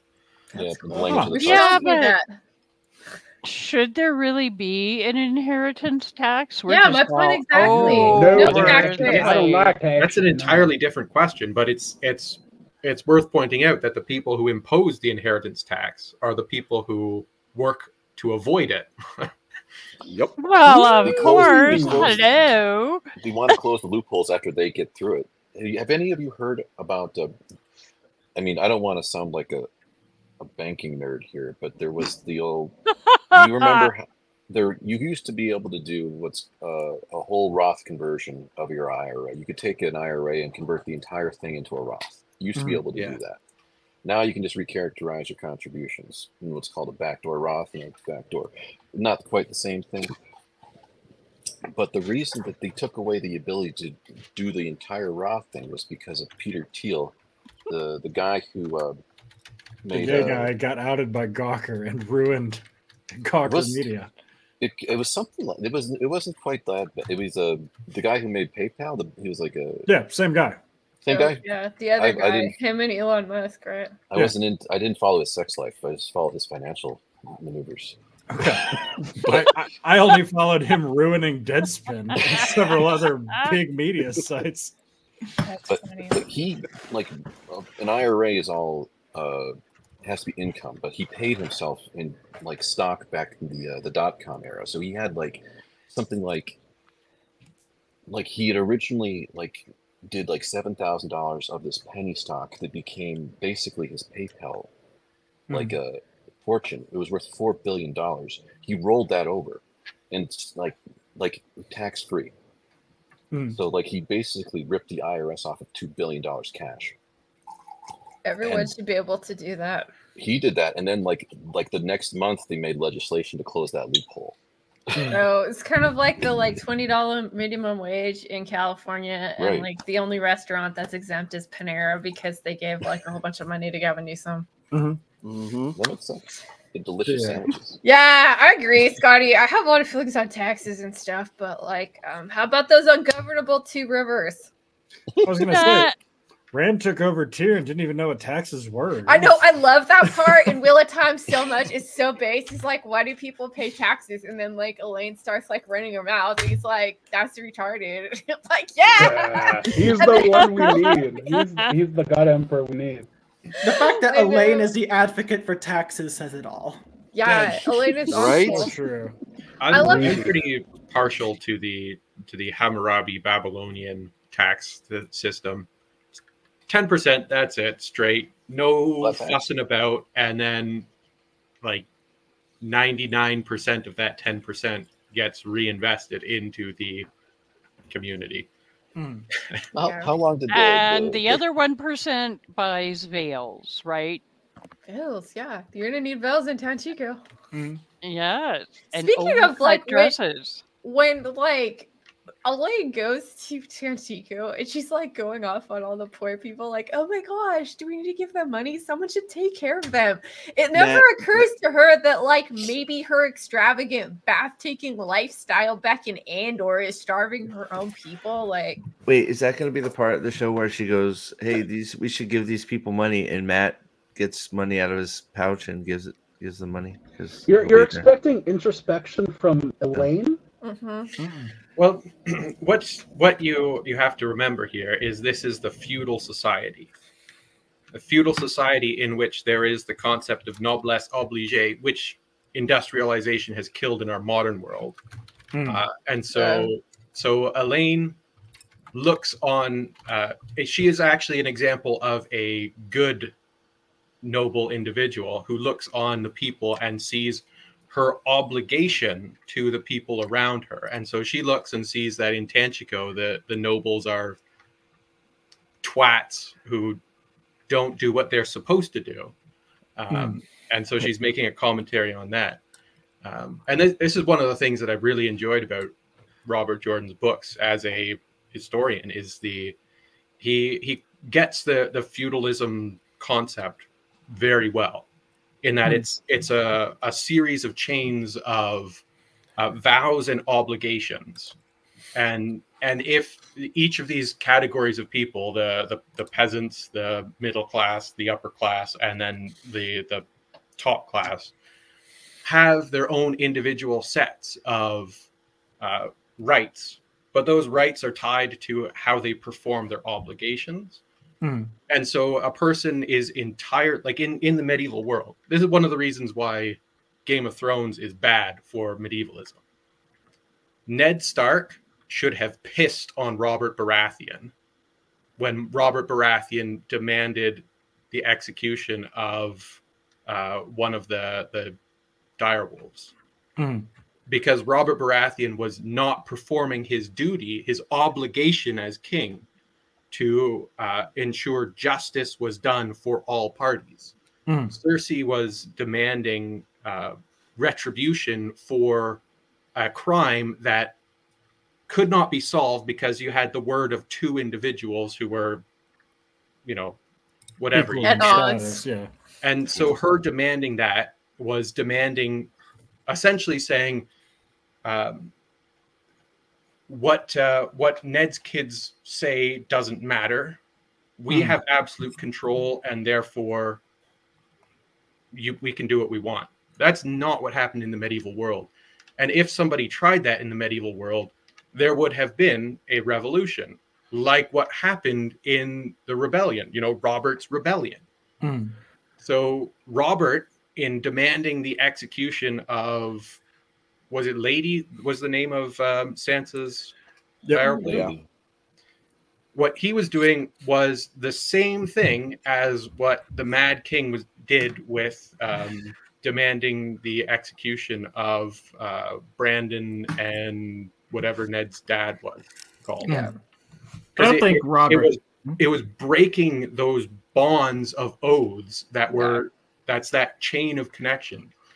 And the difference between that and the modern sort of democratic society is we don't have those bonds of oaths. Like the only obligations in the democratic society you have is essentially taxation and voting.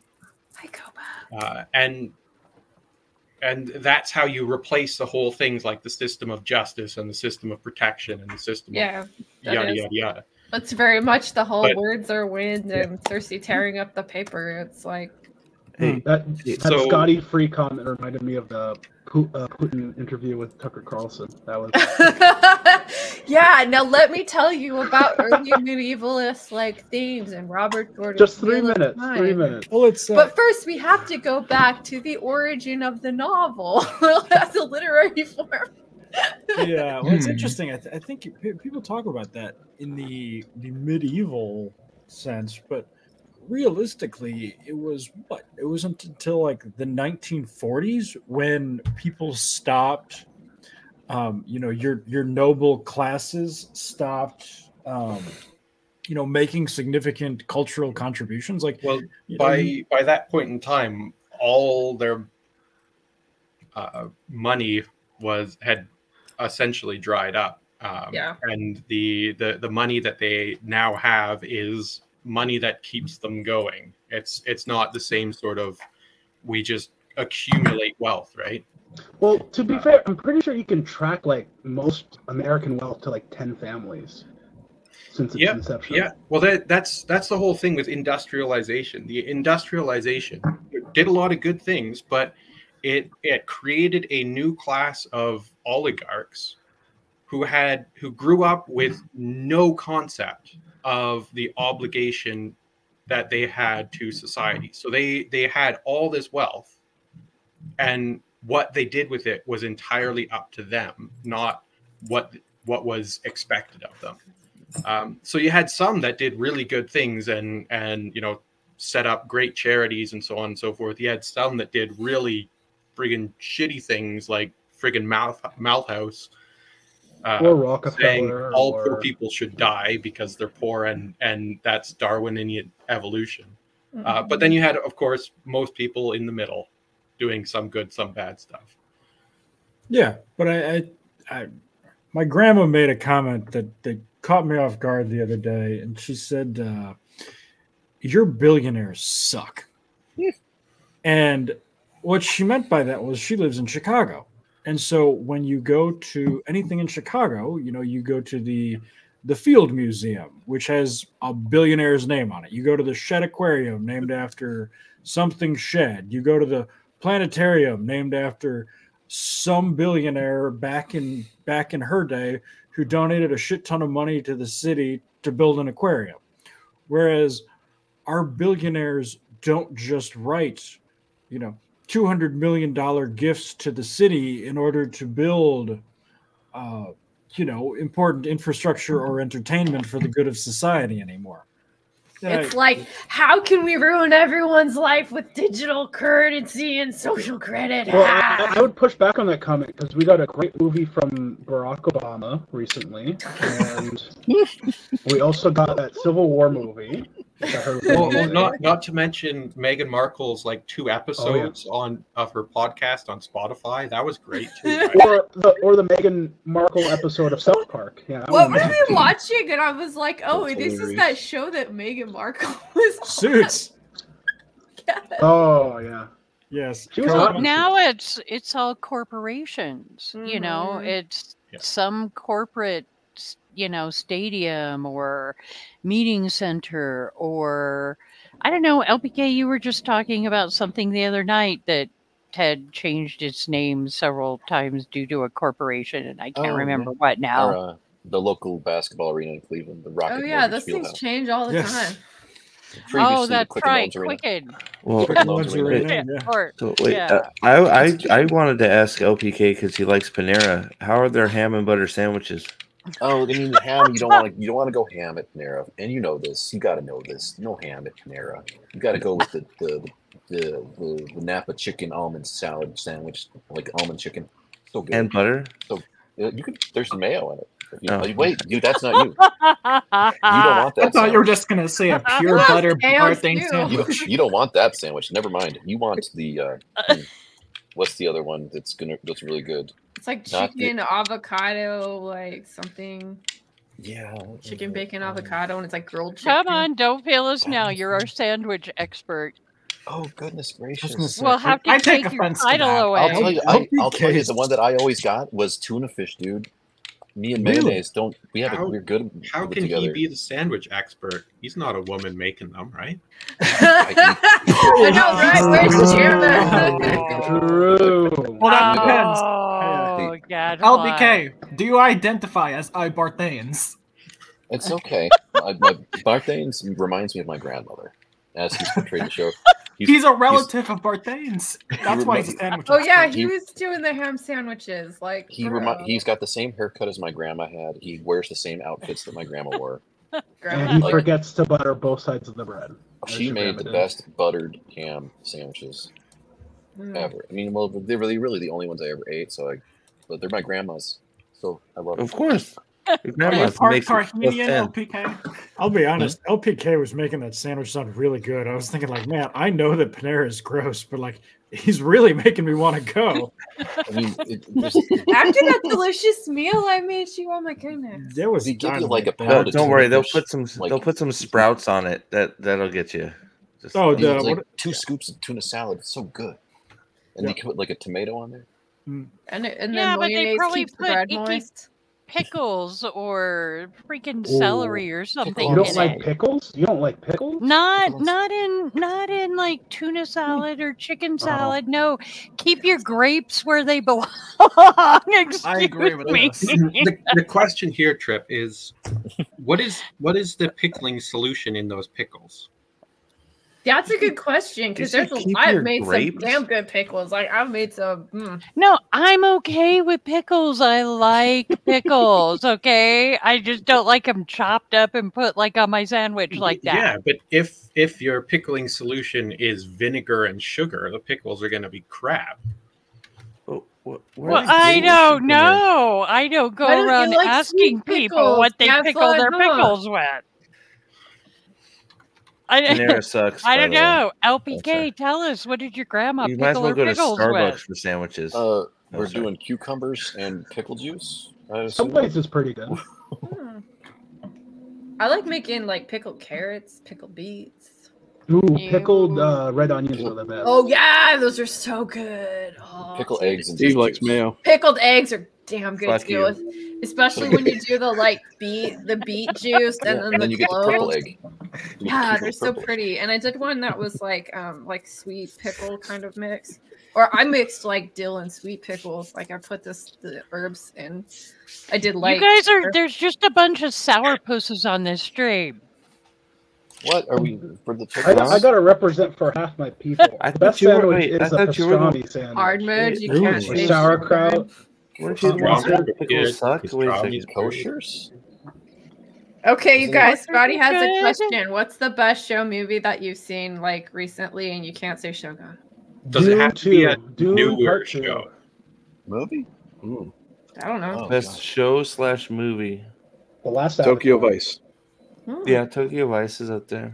We've been watching a bunch of like surprisingly good sitcoms, and I don't usually like sitcoms, but they're like funny and they've stayed funny and they're not really cringy. And one of them's Animal Control, and the other one was like Tacoma Fire. Is that what it's called? Tacoma FD. Yeah, I've been watching King of Queens.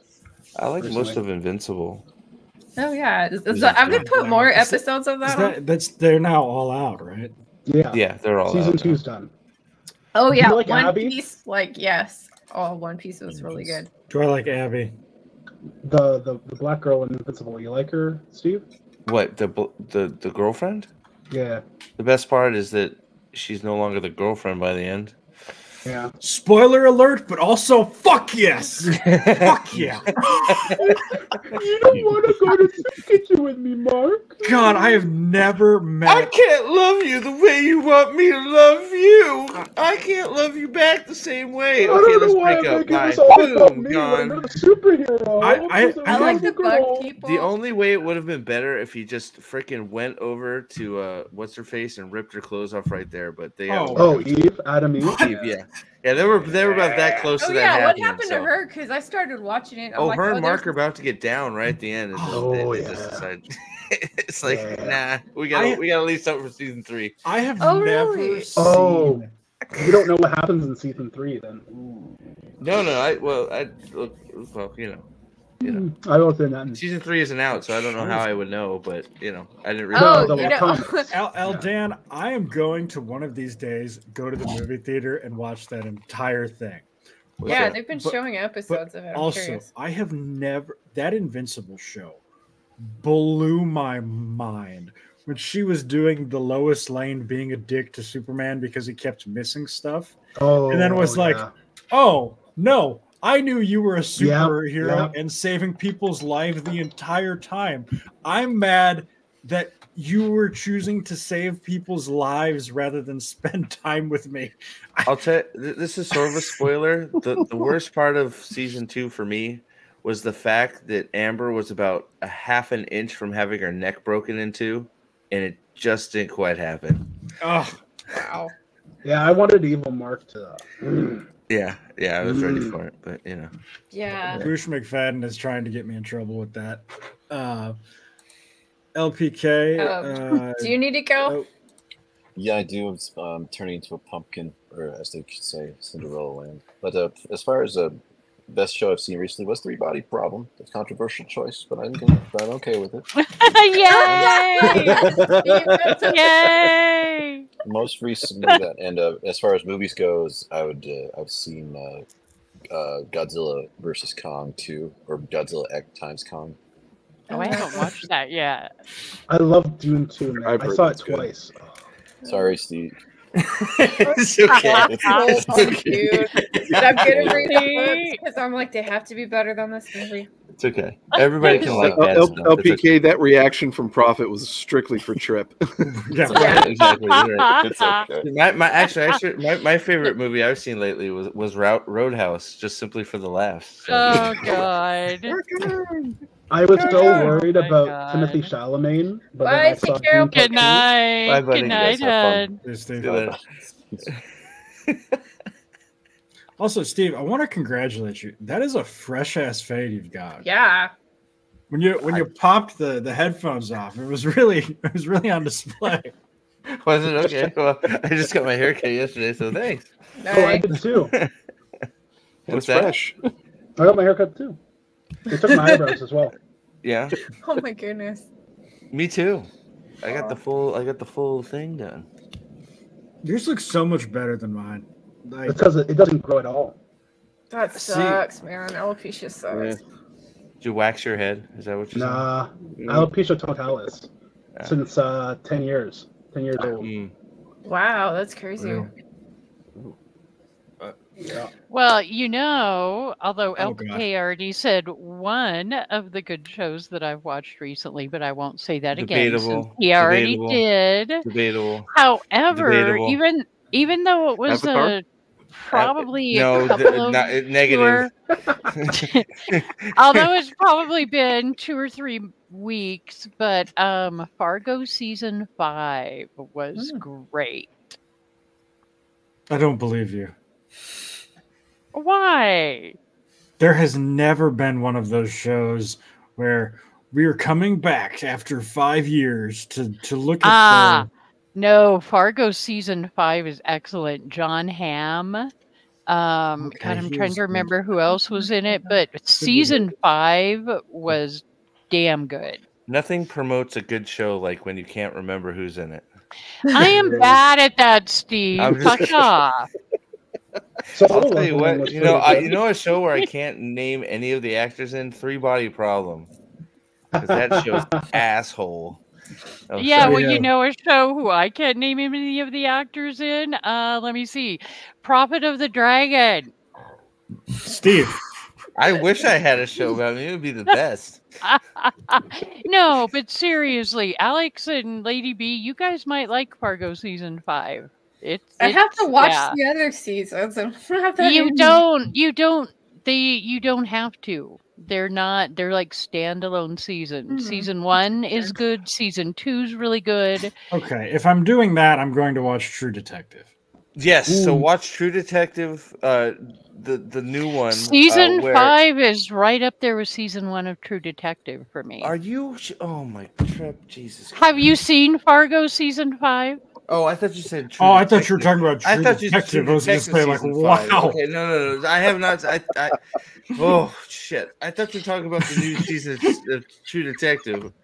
Oh. No, Thank Fargo God. season I 5 thought we had to stop being is friends. on par with True okay. Detective season 1 thought- in a okay, lot of ways. Okay. I thought you were saying True Detective season 4 was as good as True Detective season 1. No. I missed the Fargo No. season 5 comparison. Okay. Good I almost Lord. we almost had to stop talking forever. That would be quite the take. That is like a Godfather 3 is as good as Godfather 1 take. Like True Detective season 4. Okay, sorry. Go on. True Detective season 4 is one of those like shows where they made a show and they're like, nobody's gonna watch this. Let's make it a True Detective. I quite literally think True Detective was the Kathleen Kennedy South Park bit. Well, we've got a season, so put a couple chicks in it and make it lame. Like that was I think it's one of those things. Well, it's like it's not even like True Detective. The title is like small. It's like True Detective, fucking bullshit, and it's like so like it's like another. They should have called it Cloverfield 6 because they needed another Cloverfield, right? I mean, it's like we need to keep the Cloverfield universe going. Let's call this movie that has nothing to do with Cloverfield. Like that's what I felt about True Detective season 4. It's like you got the weird detective, and then like I don't know. It was so. If you want something good to binge on Netflix, Love, Death, Robots is real good. Oh yeah, I remember watching that. Like I when have it came heard out. That was fun. Is it I've it seen Love, some of Death those, and yeah. Robots? I thought it was. I just love Death. Yeah, It's Love, Love, Death, Death, and and Robots. Robots, yes. It's an anthology Yeah. like Yeah. Black Mirror. Okay. What would be your favorite episode from that show? Oh, the Cthulhu one from this recent season was really good.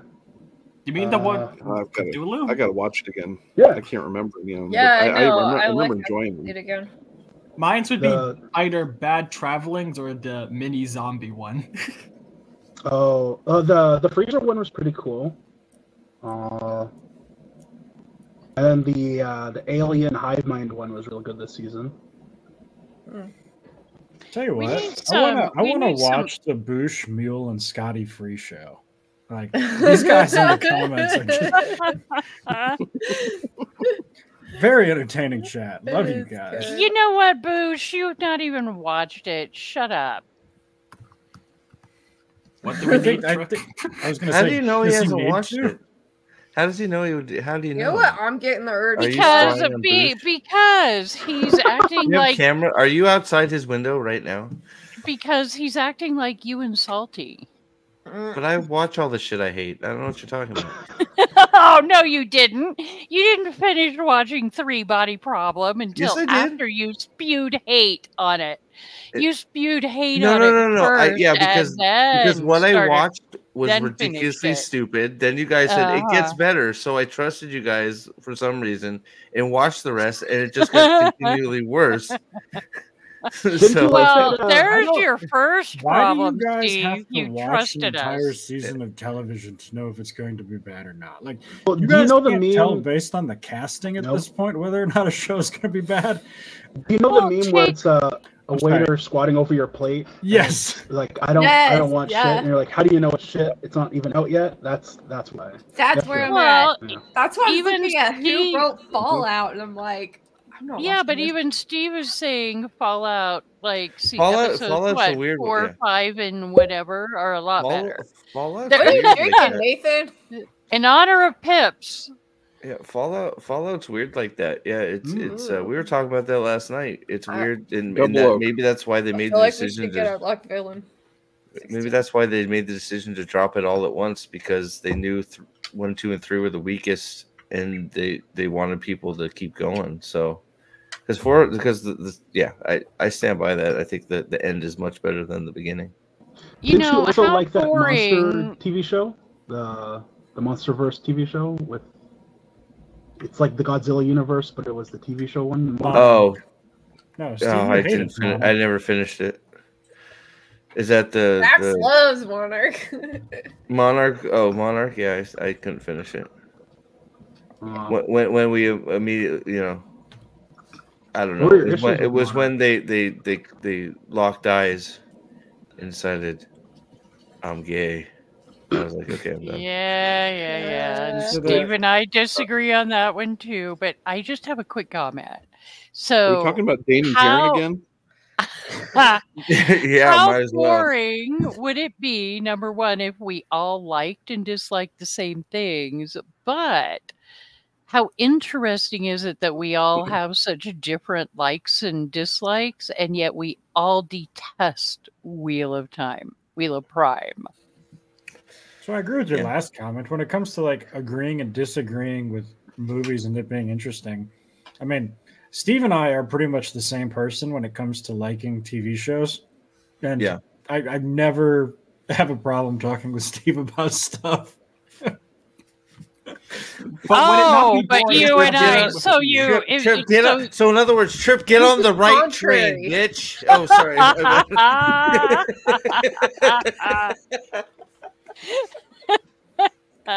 I don't mind it. Like, we definitely can have different opinions as long as we can talk about it and it's not going to devolve into some childish name calling. Then hey, that's all good. I think that's. I don't know. It Trip's does point. with Steve and I. That's Trip's point, though. I think that's Trip's point. Even if we disagree and we call each other names, and we're having fun while doing so, we're having a conversation, and by the end, it's like.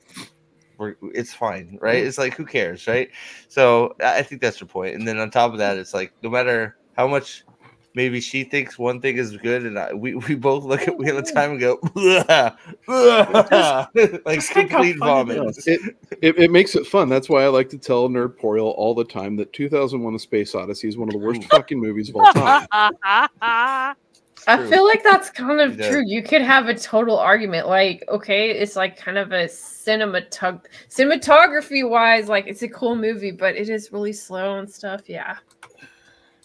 Yeah, I was just watching 2010 recently, and it's very interesting how, those 2001 A Space Odyssey, and then when the 2010 one came out, they were really iconic and really popular, but they're so different than any of that type of movie that we get today.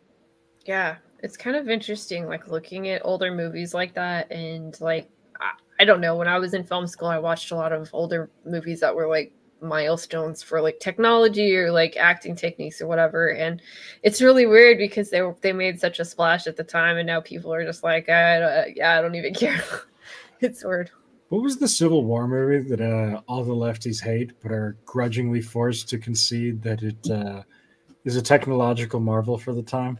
Oh yeah, the Warhorse. No, it's the That's the one? No, that's starring Sarah J. Parker. What is that? It's a Civil War movie that they showed in the White House, and what is Birth of a Nation? There we go.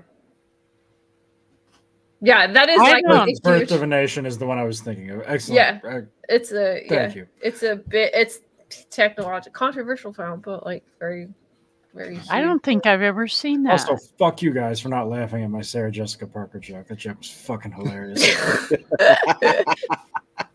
Passion of the Christ. I didn't even hear it.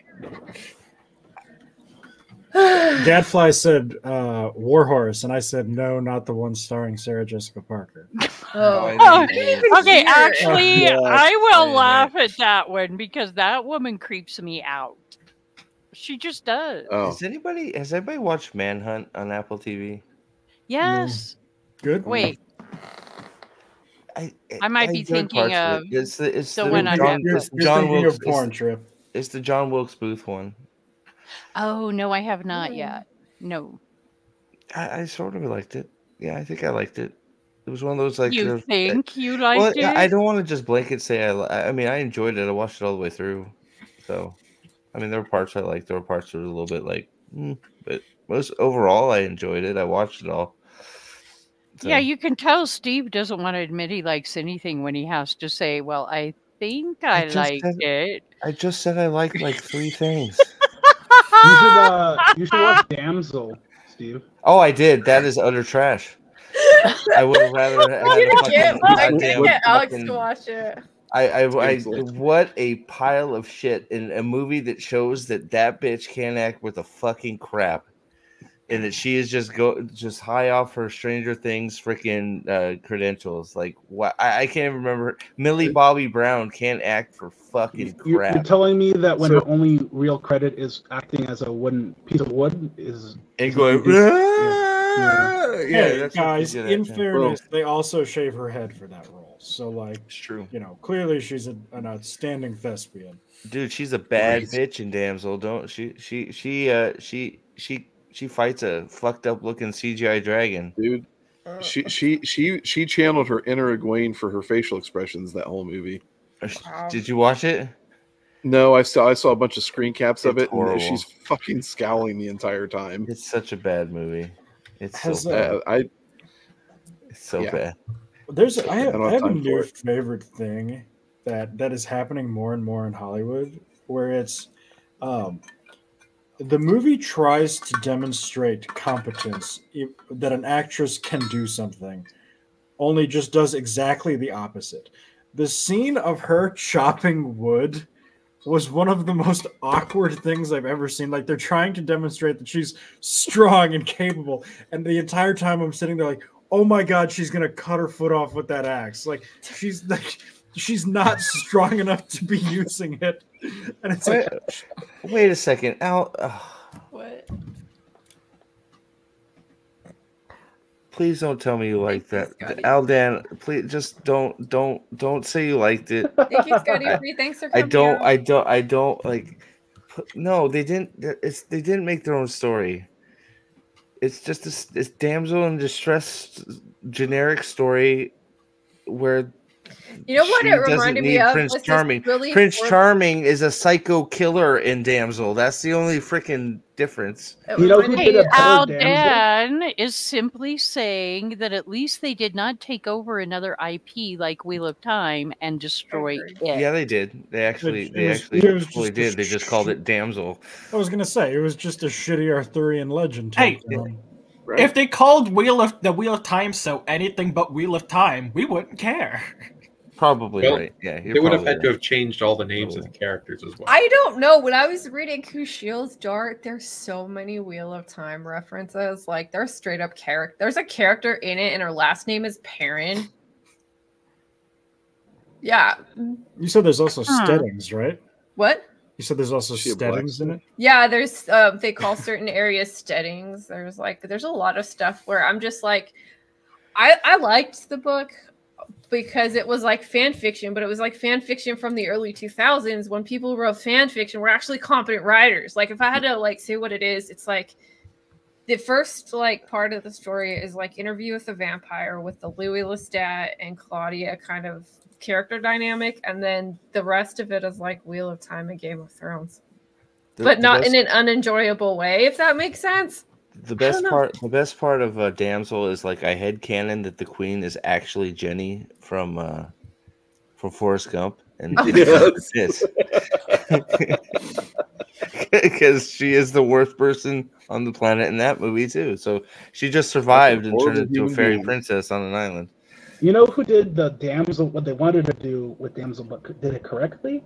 The Sanderson's the new book, Tress. Tress. Yeah. Is that? I mean, How many new books I does thought- he have out now? Sanderson? Oh, at least Yeah. a half a dozen. One a week, Yeah. I think it is. Why? Okay, seriously, if it came out that Brandon Sanderson was using AI to write, like, Ooh, yeah. would you I be could make that. devastated? No. No, I don't hate AI like a lot of people do. that's fair. There was this the newest one was people taking I can't remember the rapper's name. They're all the same at some point. I'll just say Lil Yachty. They're taking his live concert and then using AI to put different people in. Like there was one where they put the Joker in and he's dancing on stage. Well, Or, to be fair, too, all other these people. all these things he's coming out with, they're like not that long. I mean, Sunlit Man was not huge. So I mean, what Stormlight 5 is taking, but actually they had to chalk on another year for it, which is odd for him. So Wait, they did? well, yeah, it was supposed to be out already, but they I backed thought- it up at the end of the year. How many? My I books thought issue that was is- always the case. My one issue with Sunlit is that he keeps on introducing more and more stuff without explaining anything. Well, that's what I was talking. One day, me and Aldan and whoever wants to need to talk about Sunlit Man, because it's just one of those. I'm at the point where I need more answers than questions, because there's just more questions. Like we had Ox, and that was the whole new dynamic, and then Where did we reached Ox the end of the come book, from? and then we're left less. Yeah, where did Ox come from? Oh, there's a war. Okay, great. How did it start? Who started it? Why is it going? Over what? It's like and I know it's future era, but it's just like answers, please. Less questions, more answers, please. Keep throwing in questions, but more answers. That is not where my confusion or problems with that book would be from. I thought those were kind of clear. What? Ox. I'm pretty sure it's Where just did Ox- implied I'm pretty sure he's just an honors friend. I No. thought Oh my he was. I God, thought he was. Fred! Why He's are not. they He's not an honor Fred? friend at Why do all. we He's a need I thought- Skybreaker Fred? friend. Yeah, I thought he was a Skybreaker. Or- okay, then yeah, Skybreaker. Yeah. Okay, how did he get it? He already had a Windrunner. He was a Windrunner. How did he switch over to a Skybreaker? Yeah, and then why is his friend still? Why is he allowed dead? to talk, Who's the but nightmare he's guy in talk? his brain? Like there's a whole. Why can't he make a weapon out of a shard out of his friend? Why does his friend say he's Well, dead? Why does he have another friend What? that's dead? Well, that was the Like- torment. They The torment explained. was Wait, like- they yeah. explained that. They literally explained that. But they don't. They explain it with that it's a torment, but we don't really know what a torment is. Yes. What besides that, you get a torment when you have a Dawn Shard after having a Dawn Shard. That was. Well, should I start explaining my understanding of it? Go for it, man. Okay. When you get a Dawn Shard, basically each one has a specific purpose or intent behind it, and it will basically warp your soul to follow that intent. I don't know what the name of the Dawn Shard he held is. That's not revealed yet. But it's presumably something that would prevent him from doing harm. So, for instance, preservation is a shard, and shards do a similar thing. They change the host until they only act in the way the shard wants them to. And preservation could not attack anything because that goes against the shard's intent. The same thing would go with the Dawn Shard. Once it's on him, it would start changing how his soul works, and so it would block him from causing harm. Same thing happened to Wit. Man, Yeah, that's another Sanderson character that can't finish. My issue was like we established that when a friend dies, they can't communicate, and two they can't change shape, right? They stay the shape they die in, right? Okay, so I agree. There seems to be a weird thing where Ox seems to break a few rules that have been established. I don't completely have answers to that. I'm not the one who wrote this. From what I can just tell, though, he has gained some ability with the Dawn Shard to keep doing stuff like that. Basically, he will, because It's not that the Spren can keep doing it by himself. He keeps using a little investiture that he has. Okay. I'm going to say something that's probably going to offend the Sanderson people. All right. Dawn shards are to Stormlight what Horcruxes are to Yes. Harry Potter. I agree. Okay. This is a bullshit mechanism we made I up agree. at the last minute that didn't need to be there and don't connect to anything and are causing significant problems and not letting the series end and flow the way it's supposed to. It's Why because do he you say locked himself into a set number of shards, so he can't create new shards of Elysium if he's already said how many there are. So he had to create. Why new not? He shards. already did. Play he, with already, he already created a new Yeah. shard, Harmony. Well, no, as in like not one of two, but like it would be like making an 21st shard of, I don't know, curiosity. Why Without- not? Like, just say a shard had a baby.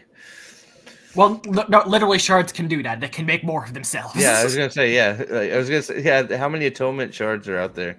Well, I believe tens. Yeah, I mean they're everywhere. Because that's explained as like splintering a shard, but it's still the initial. Right, but then you can just say like there's ways to get around it. Just say you splinter the shard and it gained sentience and changed like preservation did. And the passion that this has invoked in people. Mhm. But every single word all three of you are saying is making me more convinced that Sanderson is not a great writer at all. I am totally with you on that, Gadfly. I can't stand Sanderson, and it's just like he needs an editor. Yeah. He needs to be like making video games and like RPG games because this is because he's really good at world building, but like the story just I don't know.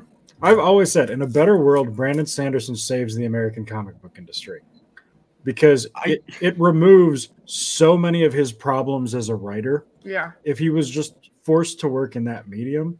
And Gadfly, I will tell you, knowing your tastes in fiction, you would loathe Sanderson books. Yeah.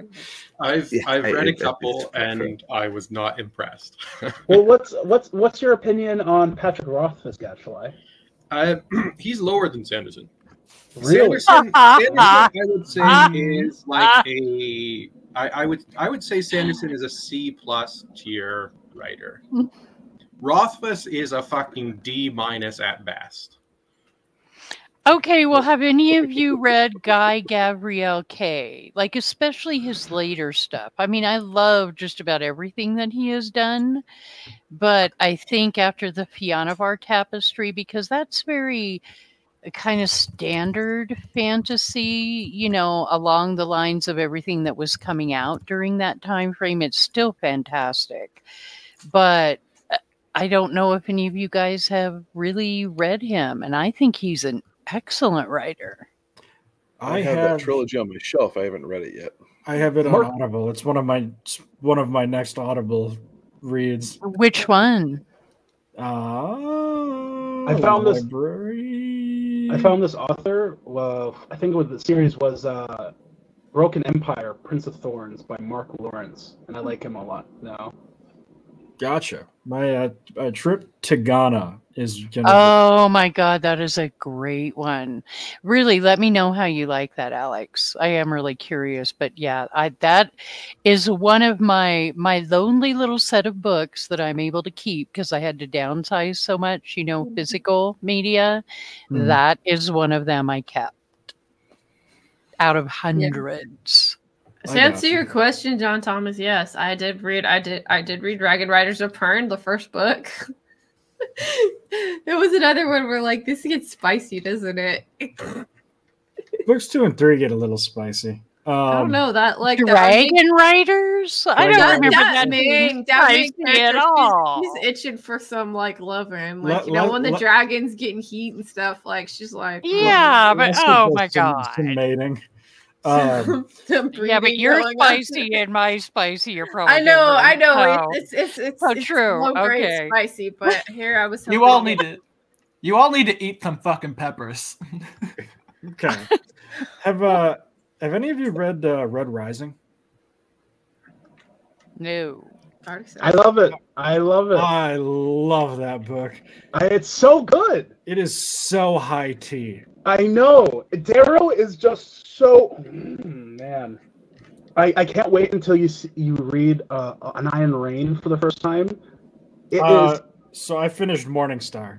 Oh, okay. So oh man, I don't know where to begin. The ending of Golden Sun had to be the best ending to any book I've ever read. When it was better than the Red White Wedding in my opinion. I don't know if I agree with that. Really? Okay, here's my thing about that series. It is very apparent that he copies things. Like at one point in Golden Sun, he actually says the phrase, "Never tell me the odds," which went, "Oh, this is Star Wars. This is Han Solo. I know exactly how Han Solo ends in Empire Strikes Back." And then it did. And I was like, "Oh no, you ruined the ending for me." But I will say there's a lot of books could benefit from having dope ass nicknames for characters. The Reaper, the Jackal, the Reaper, the Helldiver of Lycos. Yeah. The Helldiver. You just the one thing was at the beginning of the third book, and I couldn't believe they were comfortable like letting the Jackal go after. Oh yeah, we've kept the guy known as the Reaper, the summoner of the Iron Rain over Mars. We've kept him in solitary confinement for 6 months, and he escaped. Like, I'm sorry, you let the Reaper escape? No, you're done. Out of the plan. You're not coming back from that. But it is a book series that lends itself perfectly to a cinematic movie. Yes. It is the set pieces they could do, the shots, the fight scenes. Like I don't read it for the deep like thematic things, although it has some and it's okay. But like just the situations he puts these characters in, they're just so amazing. I love Red Rising. I saw Dune 2 and all I could think about was I want to see this guy do Red Rising and I want to see an Iron Rain on screen. Oh. I will say in Sunlit Man, actually, it was actually one of the passages that I highlighted. Was Sigil and I think it was Compassion or whatever talking about stories, and they basically came to the conversation that stories with themes are lame. We like straightforward narratives that don't deviate into stupid things like themes, and that is exactly how I picture Pierce Brown writing those books. Yeah, he in the second series, I think it's like 10 years after the ending of Morningstar, he starts dabbling in more of the nitty gritty of running a government after a hostile takeover revolution. Mm-hmm. Some people like it, some people don't. It's he very much leans into like the dark, gritty, shock horror, political stuff, but. See, that's all right. I need to read those next three. It's he has another one coming out. It's Red God. So you can probably imagine what that's gonna be about. I just love Darrow. He's so good. He's one of my favorite characters. Like, if there's one thing, and Gadfly, you probably agree with me on this. Modern heroes just don't have like giddy up anymore. Like they don't have we're solving this problem. We are aggressively attacking the problem. We're doing the things. I would die for Darrow. I would do anything for him. But yeah, it's actually bizarre because it's entirely counterintuitive to the whole concept of what a hero is, right? Because if you're using the Greek tradition of the hero is somebody who suffers and endures, to use Shakespearean language, the slings and arrows of outrageous fortune. But they're heroes because they go through it. right? Like so there's a problem, they see it, they work to fix it, and the hero doesn't have to be a good person in the Greek tradition, but the hero just has to be somebody who is suffering this outrageous fate, this outrageous fortune, and works to solve this particular problem. That's why Achilles is a hero. And this is going into something that I'm working on right now on who is the ideal masculine character in the Iliad. And spoiler alert, it's not Achilles. I agree. No, Achilles is a spoiled petulant prima little donna. bitch. It's Paris, right? No, I'm kidding. I'm kidding. That's why I named my orange it's cat, Hector. my retarded Paris orange gets the cat, lady. Achilles. So, Sorry, one comment before I forget. I think how Pierce does, I guess, PTSD and mental health is better than what Brandon Sanderson did with Kaladin. They both had similar stories, Darrow after his imprisonment, and then Kaladin after all of that. But Kaladin was, I think, handled worse, where Darrow was handled how it should have been. Kaladin just took too long for me. That's all. I'm going to say something. Book 4 of Stormlight Archives may be the worst book ever. Okay, I wouldn't go that far. I don't know about ever, but let me finish. Yeah, go ahead. Yeah. If we accept, I need to reread it again before I agree or disagree with. Go ahead. If we accept that part of a book is communicating the themes that the author is trying to write about, Book 4 of Stormlight Archives actually negatively communicates the themes Sanderson is talking about. If Sanderson's goal with this sort of thematic messaging was to communicate the symptoms of PTSD and mental health issues, he handles it so poorly that it's self-destructive. He Now drops that the Fabergé egg. Exactly. So now that I've talked about that, Gadfly, back to the hero thing. There is a piece of this that I'm talking about, though, that is part of the, I'm going to say, the American pulp literary tradition of when you only have 80 pages to tell your story, you don't want to spend a ton of time developing your main lead.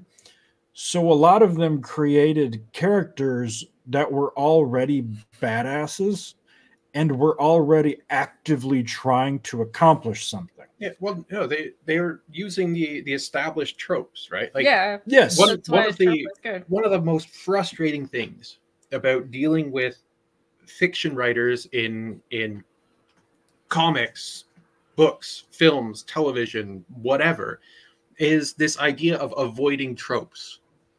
Tropes are there for a reason.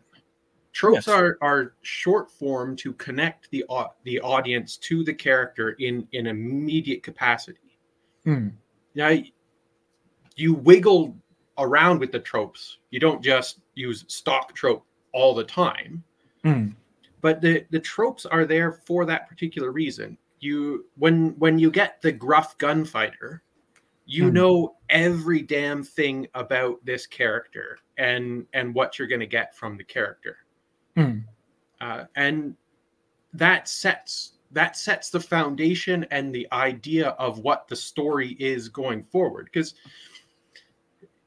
the point of a story is to impart a message or a learning concept, right? Like, there's the idea of being entertained and being, escaping and so on and so forth. That's a different topic that I can go into at another time. But the whole point of a story is to impart a particular message.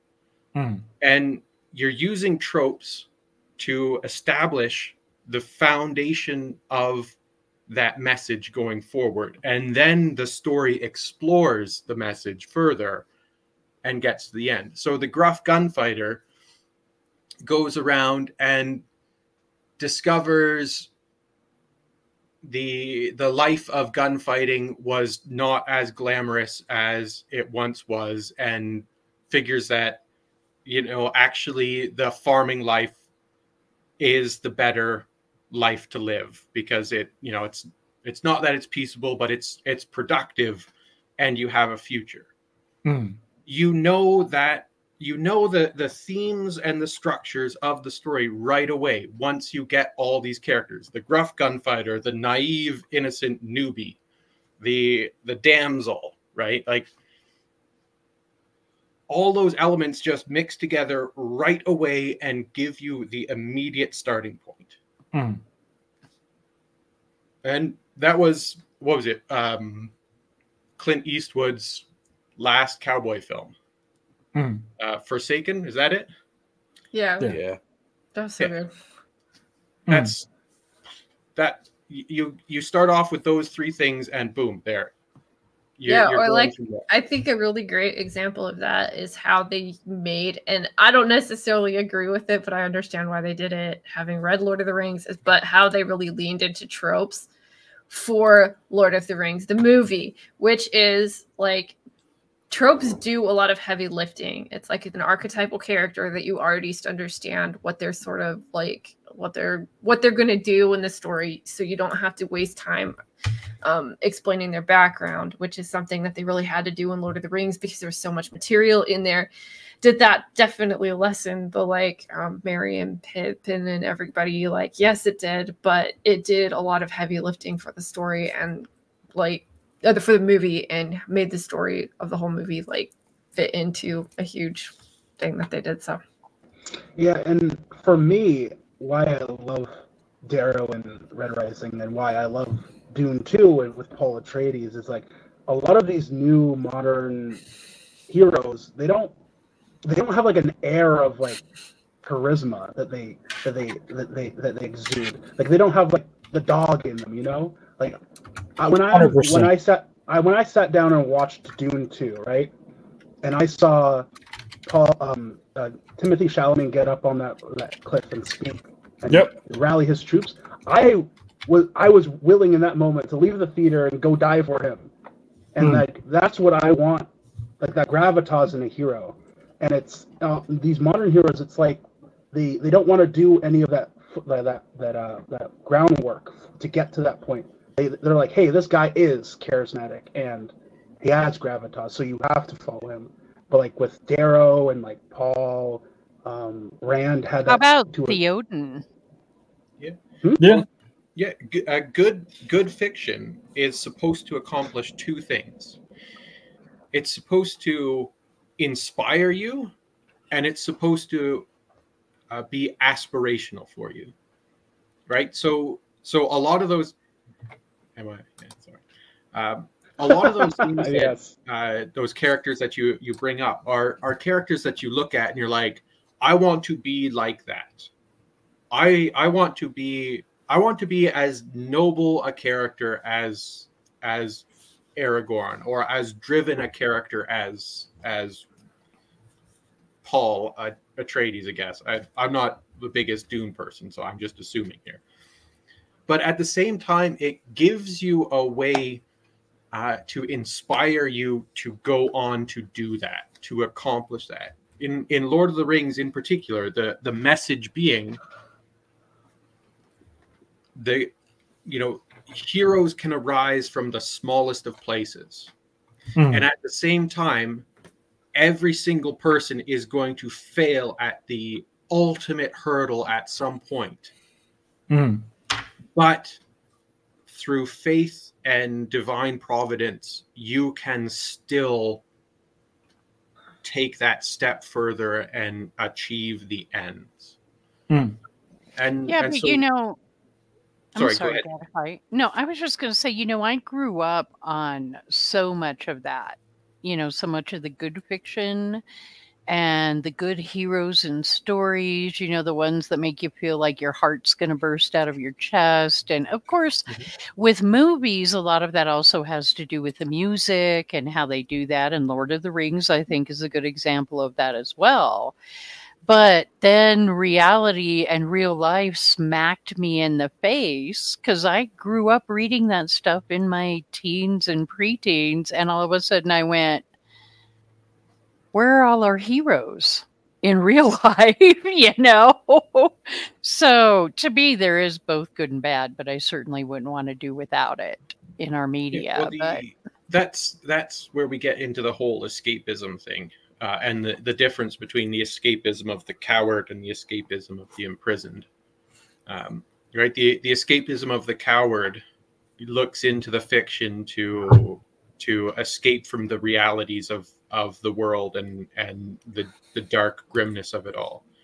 Whereas the escapism of the prisoner is somebody who takes that understanding of the world into what they are reading and watching, and the whatever escapism form it is, and sees within that thing a way to make that change in the world, even if it's in only that small portion in their own small sphere, right?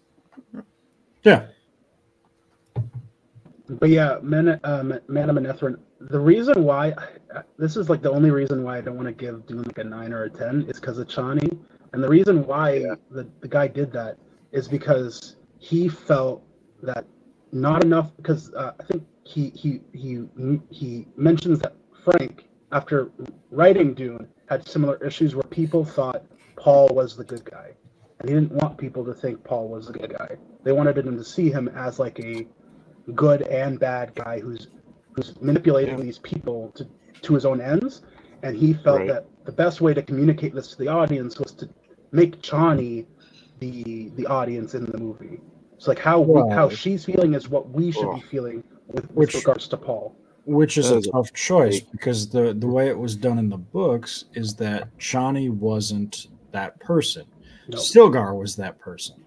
Yeah. There's a great line in the second one where Stilgar finally gets on board, and Paul has the thought, he's very sad because he has the thought, I've gained a follower but lost a friend. Mm-hmm. Yeah.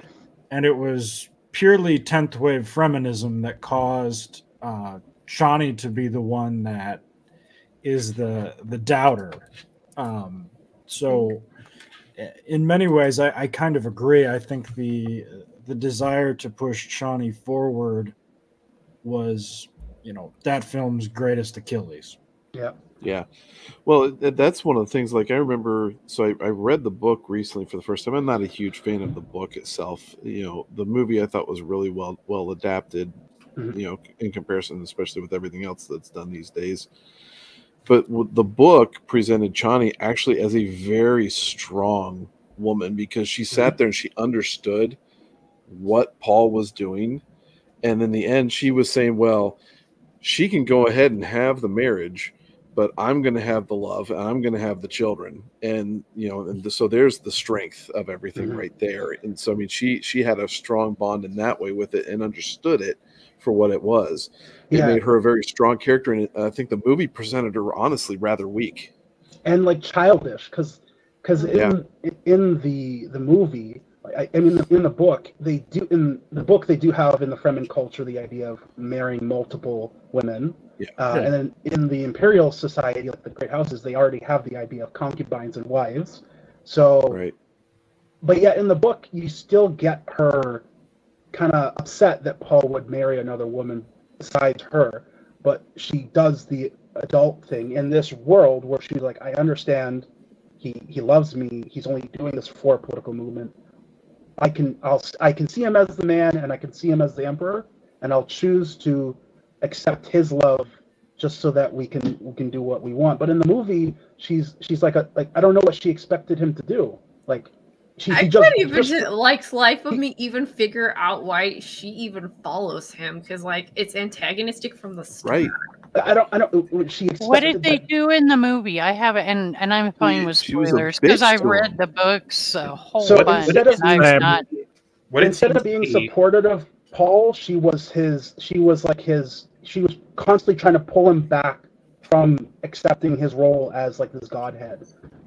whereas in the book she doesn't. So like, but it comes off weird because she is on this planet, assaulted by the Harkonnens and the Empire, and in the movie, this is literally the last step to freeing her people and her planet, and she's like, nah, you want to marry this girl, but love me, so I'm just gonna peace out.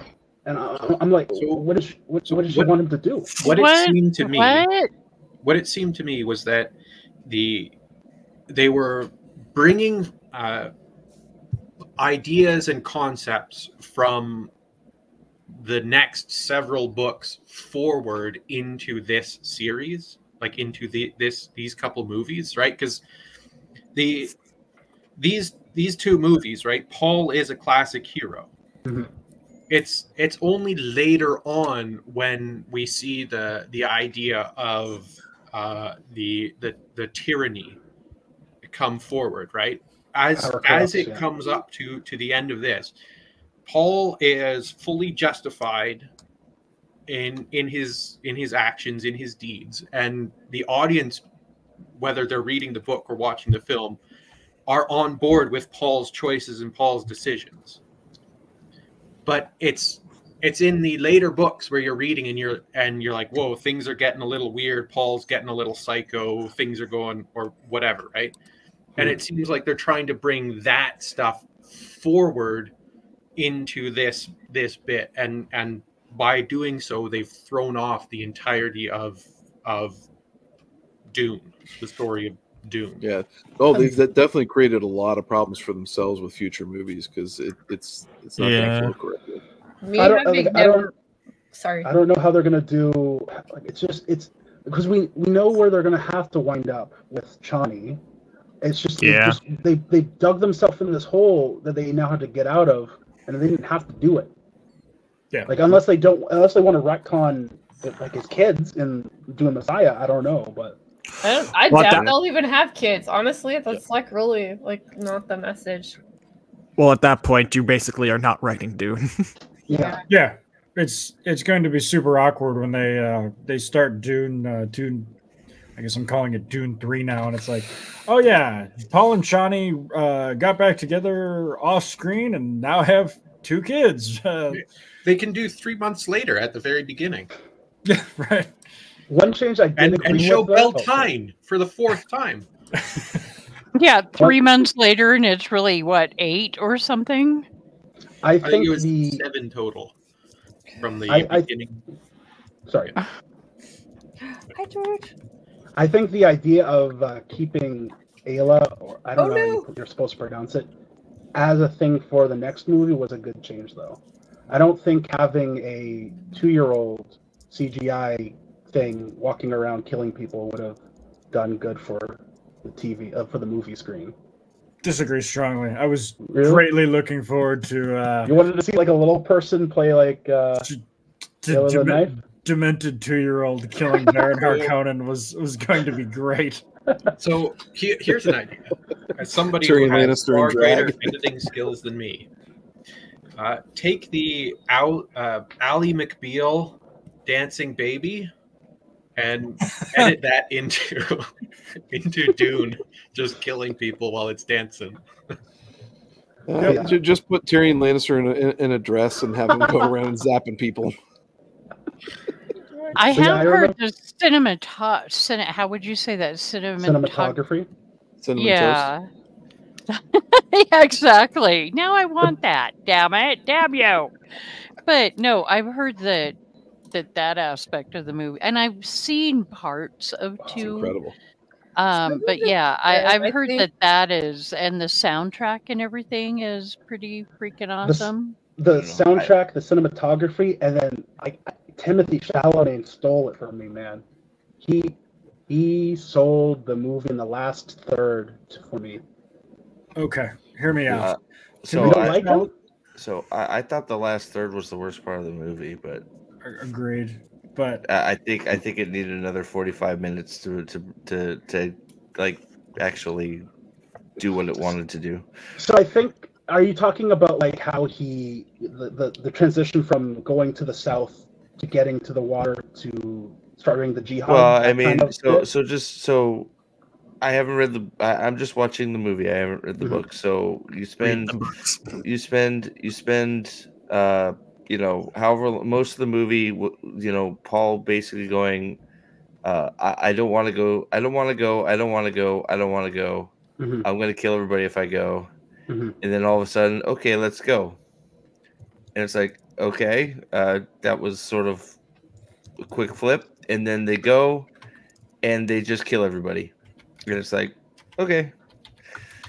So yeah, I think that I get what you mean. I think it's again you go back to the Chani issue because a lot of the reluctance in the movie was by Chani. Like, well, I saying, don't get why wasn't I mean, I guess so. What's his name's character is just. I guess he's just. We're supposed to think he's an idiot for not blowing up mountains like his cousin does. His brother just immediately comes and starts shooting up mountains to kill Fremen. If they knew they were there, why were they just doing that all the time? The whole point is to kill the Fremen, and then it's just like I just felt like the last third was rushed. You know, I think that gets to what someone in chat, I think it was Bosch, was saying, was that they kind of cut the importance of the Spacing Guild. Because a lot of the reasons why the Harkonnens acted like they did towards the Fremen was because the Fremen were paying off the Spacing Guilds to hide how many there were on the planet. So the Harkonnens always thought it was like a couple thousand Fremen that were doing all of these guerrilla tactics, but there were millions in the southern pole, and that they were being hidden by the Spacing Guild. And then, so the reason why the Harkonnens didn't do some things where they should have been doing other things was kind of explained by that kind of secrecy, I guess. Yep. Well, and LBK said something about I might not like the changes they made in regards to, what is the daughter's name? Aliyah? Yeah. Aliyah? The only big change I think was that she wasn't born in the movie. Wasn't born, didn't kill the Baron. Yeah. Doesn't have several deeply disturbing. What do you mean? I thought Lady Jessica was pregnant when she drank the water of life. What happened? Did she lose her, or she just hasn't had the baby yet? So in the think movie, of, she hasn't had the baby yet. The baby is doing all the talking while still in the womb. All Alia, or how to pronounce her name, all she does in the movie is done while she's still in utero. Yeah. Whereas in the book, oh damn, because she was one of the craziest little bitches. I loved her.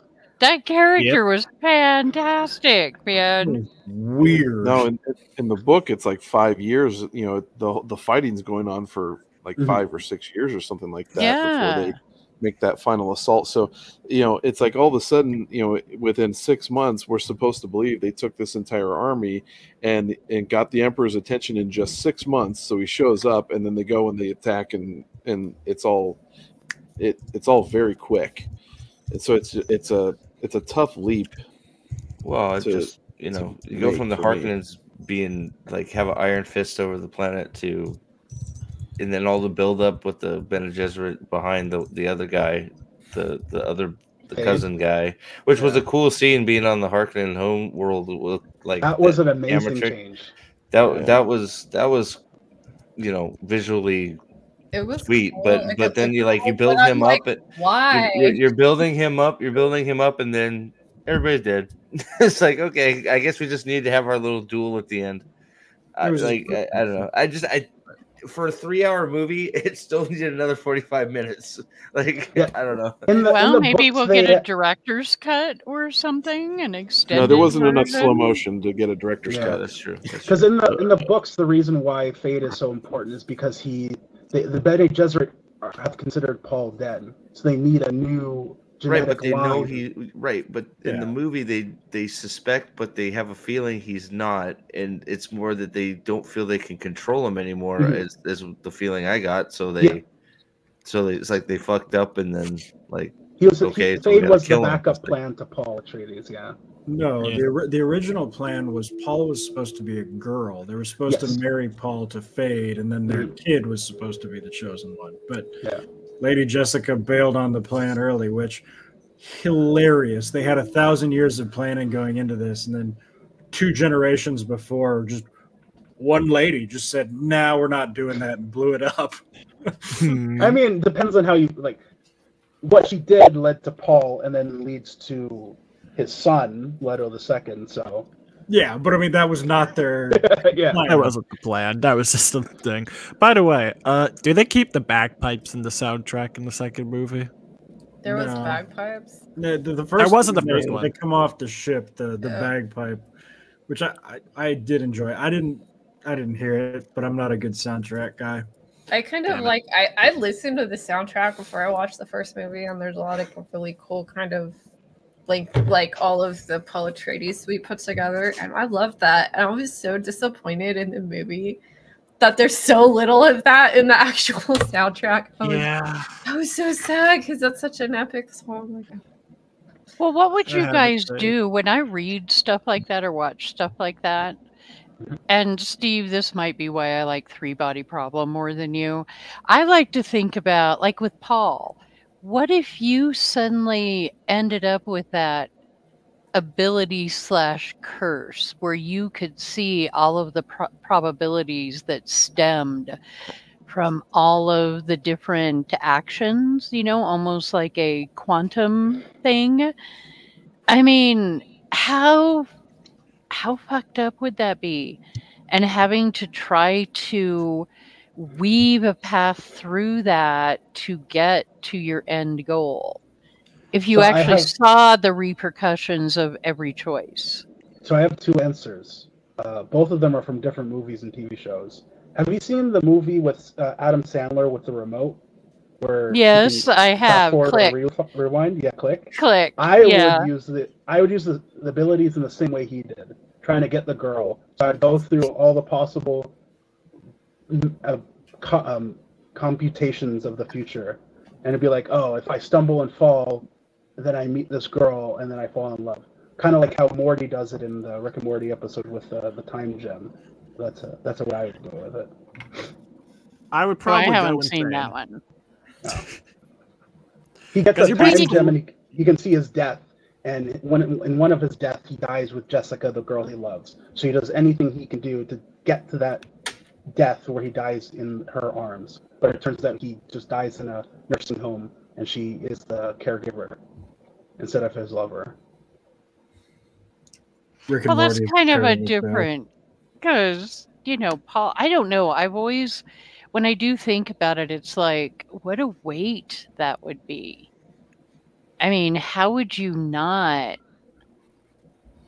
go insane? How could you even deal with that responsibility and that weight and that knowledge? It'd be You'd be really looking into bizarre if Paul infinity. Atreides didn't go insane. Yeah, how could you handle that? Who, Like, who would always- imagine that happening? That would be so bizarre. But anywho, boys. I'm assuming Paul Atreides goes insane. Yes, Paul Atreides. No, Spoiler alert. No, he doesn't. Yeah. No. Yeah. Anyway, guys, we're getting close to the end here. Thank you so much, everybody, for coming out. This has been fantastic. This conversation has been great, and just really appreciate all the well wishes and everything from. yeah, thank you guys so much. It's awesome. Right, the announcement was what I expected it would be, correct? Yeah. Since I missed There. it. One more Yeah. time for the. Oh yes. Yes. Oh for Yes, Alex is pregnant. There we go. Congratulations. Yeah. Thank you. Yay! And even if it's not like a white cloaks wedding, we do still expect video. We Oh, will there will be provide video. There will be lots of things. I might even make myself Appropriate buy a video, please.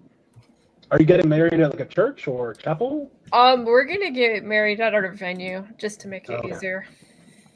Well, because this way, if you provide video, then Steve and Nate can do a fight autopsy on it. Yes. Yes. We'll even make sure there's continuity problems so we can click on that. Poorly Man, pick edited. that shit apart. Oh, okay. So let's figure out how to do this. I'm going to play us out with our video and just hide everyone. Let me get it up here. I'm sorry, it's kind of hard for me doing this here. And let's go. No.